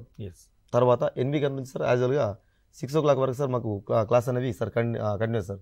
మా హెచ్ఎం సార్ కానీ మా ఉన్నటువంటి మా ఉపాధ్యాయ మిత్రులు సార్ చాలా కష్టపడడం. మాకు తోడు దాంతోపాటు మా విలేజెస్ సపోర్ట్ కూడా చాలా ఉండడం. సో దీనివల్ల సార్ 6 గంటల వరకు కూడా మేము సార్ క్లాసులు నడిపిస్తాం. 10th వాళ్ళకి కానీ తర్వాత NMS పిల్లలకు కానీ నడిపించడం. అయితే సార్ ఏం చేయాలంటే సార్ ఇప్పుడు ఇందులోపల మనకు కొత్తగా వచ్చినటువంటి పిల్లలు ఎవరైతున్నారో వాళ్ళకు సిలబస్ తెలియదు, తెలియదు. కాబట్టి మనం ఏం చేయాలి, 6th క్లాస్ నుంచే పిల్లలు మోటివేట్ చేయాలి, 7th క్లాస్ నుంచి వెళ్ళి టీచింగ్ స్టార్ట్ చేయాలి. అంటే ఈ బేస్ లోపల స్టార్ట్ చేయాలి. సో 7th లోనే స్టార్ట్ చేసి 7th చెప్పడం అంటే మామూలుగా అంటే సార్ అకాడమిక్ చెప్పినట్టే చెప్తాం. దాంతోపాటు సార్ వాళ్ళకి ఎగ్జామ్స్ కనెక్ట్ ఇస్తాం ఈ డిఫరెంట్ ఈ ప్యాటర్న్లు అంటే MCQలో. దాంతోపాటు సార్ ఇప్పుడు 8th క్లాస్కి వచ్చేసరికి కదా సార్ వాళ్ళు కొంతవరకు మంచి మోటివేట్ అయి ఉంటారు, దాదాపు మాట మంచి ఇదే ఉంటారు. అయితే వాళ్ళను మనం చేయాల్సినటువంటి పని ఏంటంటే మళ్ళీ సార్ 8th క్లాస్ సిలబస్ మొత్తం చెప్పాలి, దాంతోపాటు మళ్ళీ 7th క్లాస్ కూడా కంప్లీట్ గా చెప్పాలి. ఇది చాలా ఇంపార్టెంట్. అంతేకాకుండా మీరేంటంటే ఇప్పుడు మనకు ప్రీవియస్ పేపర్స్ పైన అవగాహన కూడా ఉండాలి. పాత పేపర్లు కాబట్టి మీరు ప్రీవియస్ పేపర్స్ ఎక్కడ దొరుకుతాయని గబరపడవలసిన పనేం లేదు. మన SCERT వెబ్సైట్లో లాస్ట్ ఇయరే NMMS యొక్క మొత్తం పేపర్లన్నీ పెట్టడం జరిగింది. సో పాత పేపర్లన్నీ ఉన్నాయి, అంటే లాస్ట్ 10 years వరకు ఉన్న పేపర్స్ కూడా ఉన్నాయి. సో కాబట్టి టీచర్స్ అందరు కూడాను SCERT వెబ్సైట్ని ఓపెన్ చేసి ఆ పేపర్స్ డౌన్లోడ్ చేసుకుని మీరు వాటిని ప్రాక్టీస్ చేయించవచ్చు. So it's very important. కాబట్టి మీకు ఒక అవగాహన వస్తుంది, అంటే క్వశ్చన్ పేపర్ ఎలా ఉంటుంది, ప్రశ్నలు ఏ రకంగా అడుగుతారు, మనం ఏ రకంగా చెప్తే పిల్లలు ఈజీగా నేర్చుకుంటారు. సాధారణ పరీక్షలకు కాంపిటేటివ్ ఎగ్జామ్ తేడా క్వశ్చన్స్. అవును. సో అకాడమిక్ ఎగ్జామినేషన్కి కాంపిటేటివ్ ఎగ్జామినేషన్ క్వశ్చన్ యొక్క డిఫరెన్స్ ఎలా ఉంటుంది, పిల్లవాడు ఆ ఇచ్చిన సమయంలో ఎలా చేయాలి, ఎందుచేత అంటే మన టైం మేనేజ్మెంట్ కూడా important. So time management is very important కదా. పిల్లలు అంటే మనకి ఇచ్చేది 90 నిమిషాలు 90 ప్రశ్నలు, 90 నిమిషాలు 90 ప్రశ్నలు అంటే 1 నిమిషంలో ఒక ప్రశ్న చేయాలి. కాబట్టి ఆ టైంలో ఇన్ టైంలో పిల్లవాడు ఆన్సర్ చేయడం అనేటువంటి నేర్చుకోవాలి. సో ఇదొక టైం మేనేజ్మెంట్ చాలా ఇంపార్టెంట్. సో ఈ స్కిల్స్ అన్ని కూడా చాలా చేయాలి. అంటే సార్ మళ్ళీ సార్ ఇంకోటి ఏంటంటే సార్ ఇప్పుడు ఈ అంటే ప్రతి 3 లెసన్స్కు ఒక ఎగ్జామ్ కండక్ట్ చేస్తాను సార్. ఓకే. నేను సార్ 2015లో సార్ నేను పేపర్స్ నేను తయారు చేసుకున్నాను. దాని తర్వాత మళ్ళీ రివైజ్ మళ్ళీ 2018లో మళ్ళీ రివైజ్ సార్ 2024లో కూడా చేసుకున్నాను. అంటే నా టీచింగ్ తగ్గట్టు సార్ నేను కొన్ని ప్రతి 3 లెసన్స్కు ఒక 50 క్వశ్చన్స్ 30 క్వశ్చన్స్ ఇట్లా పెట్టేసుకొని అది కూడా విత్ సార్ బబ్లింగ్ పేపర్ లోపల సార్ ప్రాక్టీస్ చేయించడం. లేకపోతే సార్ పిల్లవాళ్ళు వేస్తారంటే మనకి ఇక్కడ మనం చాలా చెప్తాం, వాడు ABC అని పెట్టేస్తాడు, కానీ అక్కడికి వెళ్ళేసరికి ఏం చేస్తారంటే గాబర పడిపోతాడు. అసలు ఇదేంది మనకి అర్థం కాదు, పిల్లలకి అర్థం కాదు. కాబట్టి సో కంపల్సరీ బబ్లింగ్ పేపర్లోనే మనం సార్ ప్రాక్టీస్ అనేది చేయించాలి. దాంతోపాటు ఖచ్చితంగా సార్ ఎగ్జామ్స్ అనేవి కంపల్సరీ మనం కండక్ట్ చేయడం. సార్ ఇవన్నీ అయిపోయిన తర్వాత సార్ ఏమి ఇస్తాము, 7th class grand test, 8th class grand test, 7th 8th కలిపి సార్ మోడల్ టెస్ట్ మొత్తం సార్ ఒక 3 అంటే మొత్తం మీద సార్ దాదాపు సార్ నియర్లీ సార్ ఒక 15 నుంచి 20 ఎగ్జామ్స్ సార్. ఓన్లీ సోషలే సార్, మెంటల్ ఎబిలిటీ సార్ మా టీచర్స్ కనెక్ట్ చేస్తారు చేయడం, ఫిజికల్ సైన్స్, బయో సైన్స్ ఇట్లా సార్. అంటే దాదాపు సార్ ఒక 60 to 70 పేపర్స్ సార్ వాళ్ళు ఎగ్జామ్ రాస్తూనే ఉంటారు. కాబట్టి సార్ వాళ్ళకు ఎగ్జామ్స్ అంటే పెద్ద భయం అనేది ఉండదు సార్. సార్ హెడ్ మాస్టర్స్ కూడా చాలా కేర్ తీసుకున్నారు సార్ దీని మీద. మన గిరిధర్ సార్ మీకు అంతా తెలుసు ఏంటంటే మన PTM రీసెంట్గా జరిగిన పేరెంట్ టీచర్స్ మీటింగ్లో కూడా ఈ NMMS గురించి చెప్పడం జరిగింది, అన్ని స్కూల్స్లో కూడా చెప్పడం జరిగింది. అంటే ఆ ఇక్కడ మీరు 8th క్లాస్ పిల్లలు ఎవరైతే పేరెంట్స్ వస్తున్నారో మీ పిల్లలకి ఎలిజిబిలిటీ ఉంది కాబట్టి మీరు అప్లై చేయండి అని చెప్పి. సో ఇంకా ఇటువంటి సజెషన్స్ కానీ అటువంటి ప్లాట్ఫామ్ ఏమైనా ఉందా మీరు కొద్దిగా షేర్ చేస్తే. NMMS సంబంధించి ఏంటంటే మనం PTAలో మాట్లాడుతున్నాం, తర్వాత జనరల్గా పిల్లలకు తరగతినే చెప్పినప్పుడు మనం క్లాస్కి వెళ్ళినప్పుడు మోటివేట్ కాంపిటేటివ్ ఎగ్జామ్స్ రాయడంలో ఇది ఉపయోగపడుతుంది అనేది ఒకటి. అట్లాగే భవిష్యత్తులో ఎలాంటి ఎగ్జామ్స్ రాయబోయినప్పుడు మ్యాథమెటిక్స్ కావచ్చు, సైన్స్ కావచ్చు, సోషల్ కావచ్చు, రేపు భవిష్యత్తులో ఎట్లా ఉపయోగపడుతుంది అనేది మనం తరగతిలోనే ఒక మోటివేషన్ చేస్తున్నాం వాళ్ళని. ఈ ఎగ్జాము మీకు భవిష్యత్తులో ఉపయోగపడుతుంది, ఇది సక్సెస్ అవుతే మీకు కూడా ఒక కాన్ఫిడెన్స్ వస్తుంది, తప్పకుండా రాయాలని ఆ పిల్లలందరూ కూడా మోటివేట్ చేస్తున్నాం. అలాగే SCSలకు 50 రూపాయలు ఫీజు పెద్ద కష్టం కాదు, అలాగే BCOస్లకు 100 రూపాయలు కష్టం కాదు. దాంతోపాటు ఏంటంటే మన పిల్లలను అసలు జనరల్ పరీక్షలకు ఈ కాంపిటేటివ్ పరీక్షలకు తేడా కూడా వాళ్ళకి తెలియాలనే ఉద్దేశంతో కూడా అంటే మామూలు పరీక్షలు రాసేటువంటి ఎగ్జామ్ రాయడం వేరు, కాంపిటేటివ్ పరీక్షకి ఎట్లా ప్రిపేర్ అయితే మనం సక్సెస్ అవుతాం అన్నట్టు కూడా తెలియాలనే ఉద్దేశంతోనే మనం ఎన్ఎంఎంఎస్ ఎగ్జామ్కు వాళ్ళు ఎక్కువ మంది రాయడానికి మనం వాళ్ళను ప్రోత్సహిస్తూ ఉన్నాం. అలాగే తల్లిదండ్రులను తర్వాత మనం కూడా ఏంటంటే 10 మంది 20 మంది సెలెక్ట్ అయ్యారు అనుకోండి, మనం కూడా చెప్పుకోవడానికి వాళ్ళ భవిష్యత్తులో తల్లిదండ్రుల మీటింగ్ అయినప్పుడు ఇక మా దగ్గర ఎన్ఎంఎంఎస్ వాళ్ళు ఇంతమంది సెలెక్ట్ అయ్యారు, మేము ఇంత కష్టపడుతున్నాం అని మా హెడ్ మాస్టర్ చెప్పుకోవడానికి కూడా ఉపయోగపడుతుంది. అలాగే టీచర్స్ కూడా ఒక గర్వంగా మా పాఠశాల నుంచి ఒక 20 మంది సెలెక్ట్ అయ్యారు అని చెప్పుకోవడానికి కూడా ఉంటుంది. అందుకని కష్టపడేటువంటి ఇప్పుడు మనం చూస్తూ ఉన్నాం, గత సిసిఈ మెథడ్ వచ్చినాక చాలామంది టీచర్స్ నిజంగా చాలా కష్టపడుతూ ఉన్నారు. ఆ కష్టపడేటువంటి టీచర్స్ యొక్క ఫలితం చూపించేది ఎన్ఎంఎంఎస్ కూడా. కాబట్టి అందుకని ఎన్ఎంఎంఎస్ మీరు ఎంత ప్రోత్సహిస్తే, ఎంతమంది సెలెక్ట్ అయితే, ఎంతమంది స్కాలర్షిప్ పొందగలిగితే ఆ పాఠశాల చాలా సీరియస్గా పనిచేస్తున్నట్టు సమాజం కూడా గుర్తిస్తుంది, మనకు ఒక గౌరవం ఉంటుంది. ఒక హెడ్ మాస్టర్గా అయ్యో నా పాఠశాలలో నేను గతంలో పనిచేసినప్పుడు ఇగో 40 మంది సెలెక్ట్ అయ్యారు, 20 మంది సెలెక్ట్ అయ్యారు చెప్పుకోవడానికి కూడా ఉంటుంది. మన కెరీర్లో రిటైర్ అయిన తర్వాత నేను ఇంతమంది పిల్లలను ఎన్ఎంఎంఎస్లో సక్సెస్ చేయగలిగిన, అలాగే ఆ పిల్లలంతా ఇవాళ ఇంజనీర్లు అయ్యారు, డాక్టర్ చెప్పుకోవడానికి కూడా ఉంటుంది. కాబట్టి హెడ్ మాస్టర్ ప్రధానంగా కోరేది దయచేసి మన మిత్రులందరూ ఎక్కువ మందిని ప్రోత్సహించండి, టీచర్స్ యొక్క సపోర్ట్ తీసుకోండి. కమిటెడ్ టీచర్స్ ఇప్పటికీ చాలామంది ఉన్నారు. అట్లాంటి టీచర్ల యొక్క ప్రోత్సాహం ద్వారా పిల్లలను చదువు పట్ల ఒక ఇంట్రెస్ట్ కలిగించడానికి అవకాశం ఉంటుంది. కాంపిటేటివ్ ఎగ్జామ్లో ఎట్లా సక్సెస్ కావచ్చు అనేటువంటి ఒక తర్ఫీదు 8th క్లాసులో ఇవ్వడానికి అవకాశం ఉంటుంది. కాబట్టి మనమందరం కూడా ఎన్ఎంఎంఎస్ ఎక్కువ మంది రాసే విధంగా నవంబర్ ఆర్ డిసెంబర్లో 2025లో ఎక్కువ మంది తెలంగాణలో రాసే విధంగా ప్రోత్సహించాలని చెప్పి హెడ్ మాస్టర్ మిత్రులను టీచర్లు అందరూ కూడా కోరుతా ఉన్నాం. చివరిగా ముగించే ముందు ఒక్కసారి చాలా వెరీ ఇంపార్టెంట్, అక్టోబర్ 6కి ఇది క్లోజ్ అవుతుంది. కాబట్టి మీరు తొందరగా అప్లికేషన్స్ సబ్మిట్ చేయండి. అలానే ప్రీవియస్ పేపర్స్ కావాలనుకుంటే ఎస్సీఆర్టీ వెబ్సైట్ని చూడండి, ప్రీవియస్ పేపర్స్ వస్తాయి. అలాగే మీరు నేర్చుకోవడానికి, మీరు ప్రాక్టీస్ చేయడానికి టీశాట్ యాప్ ద్వారా ఉన్నటువంటి వీడియోస్ అన్నిటిని కూడా చూడండి. ఈ 3 మీరు చూస్తే ఖచ్చితంగా మీరు చేస్తారు. అలానే చివరిగా మీరు క్యాస్ట్ సర్టిఫికేటు, ఇన్కమ్ సర్టిఫికేటు లేదు అని భయపడి అప్లై చేయడం మానేయవద్దు. సో మీరు ఖచ్చితంగా హెడ్ మాస్టర్ సపోర్ట్ తీసుకుని సెల్ఫ్ డిక్లరేషన్ చేసి వాటిని అప్లోడ్ చేయండి. అక్టోబర్ 30th లోపు వచ్చిన ఒరిజినల్ సర్టిఫికేట్స్ యొక్క జిరాక్స్ కాపీస్ని మీరు అప్లోడ్ చేస్తే మీరు ఎగ్జామ్ రాసేయడానికి ఛాన్సెస్ ఉంటుంది. సార్ మా పాఠశాలలో సార్ మన ఇటీవల సార్ వర్క్ అడ్జస్ట్మెంట్లో కావచ్చు, లేదంటే సార్ 2024లో వచ్చిన డేస్లో కావచ్చు, సార్ మాకు ఉపాధ్యాయులను కేటాయించి మా యొక్క విద్యార్థుల యొక్క విద్యకు కృషి చేస్తున్నటువంటి మా కలెక్టర్ మేడం గారు శ్రీమతి శ్రీ అభిలాష అభినవ్ గారికి, దాని తర్వాత Faizan sir additional collector Faizan Ahmed గారికి, దాంతోపాటు మా డిఓ సార్ అంటే ఫార్మర్ డిఓ రవీందర్ రెడ్డి రామారావు గారు, ప్రస్తుత డిఓ మన భోజన సార్ గారికి, అదేవిధంగా పాఠశాల కోసం సార్ అహర్నిశలు కృషి చేస్తున్నటువంటి శ్రీ భువనగిరి నరేంద్రరావు గారికి, అదేవిధంగా మా ఉపాధ్యాయులందరికీ కూడా, మా వీడీసీ మస్కాపూర్ గారులకు, అదేవిధంగా మా కుటుంబ సభ్యులకు కూడా సార్. ఎందుకంటే సార్ మనం ఇంత కష్టపడుతున్నాం కాబట్టి వాళ్ళు మనకు కొంత టైం అనేది ఇస్తూ ఇవ్వడం. సో అందరికీ కూడా సార్ ప్రత్యేకంగా ధన్యవాదాలు తెలుపుకుంటూ, సో ఎన్ఎంఎస్ కోసం కష్టపడుతున్నటువంటి ఉపాధ్యాయులందరికీ కూడా పేరు పేరున హృదయపూర్వక శుభాకాంక్షలు. అందరూ కూడా కష్టపడండి, పిల్లల కోసం కష్టపడండి, పిల్లల యొక్క జీవితాల లోపల వెలు నింపడానికి కృషి చేస్తారని చెప్పేసి ఆశిస్తున్నాం సార్. సో ఇప్పటి వరకు మనం ఈ చర్చా కార్యక్రమం ఎన్ఎంఎంఎస్ పైన ఎలా అప్లై చేయాలి, ఎలా ప్రిపేర్ కావాలి, వీటిపైన వచ్చి వాళ్ళ యొక్క మన యొక్క అమూల్యమైనటువంటి సలహాలు ఇచ్చినటువంటి గెజిటెడ్ హెడ్ మాస్టర్ అయినటువంటి గిరిధర్ సార్కి, అలాగే శేఖర్ గారికి టీశాట్ తరఫున ధన్యవాదాలు తెలియజేస్తున్నాం. సో ఈ విషయాలన్నింటినీ మీరు దృష్టిలో పెట్టుకుని ఎన్ఎంఎంఎస్ అందరూ రాసి అందరూ క్వాలిఫై స్కాలర్షిప్ పొందుతారని ఆశిస్తూ చివరి సెలవు తీసుకుంటాం.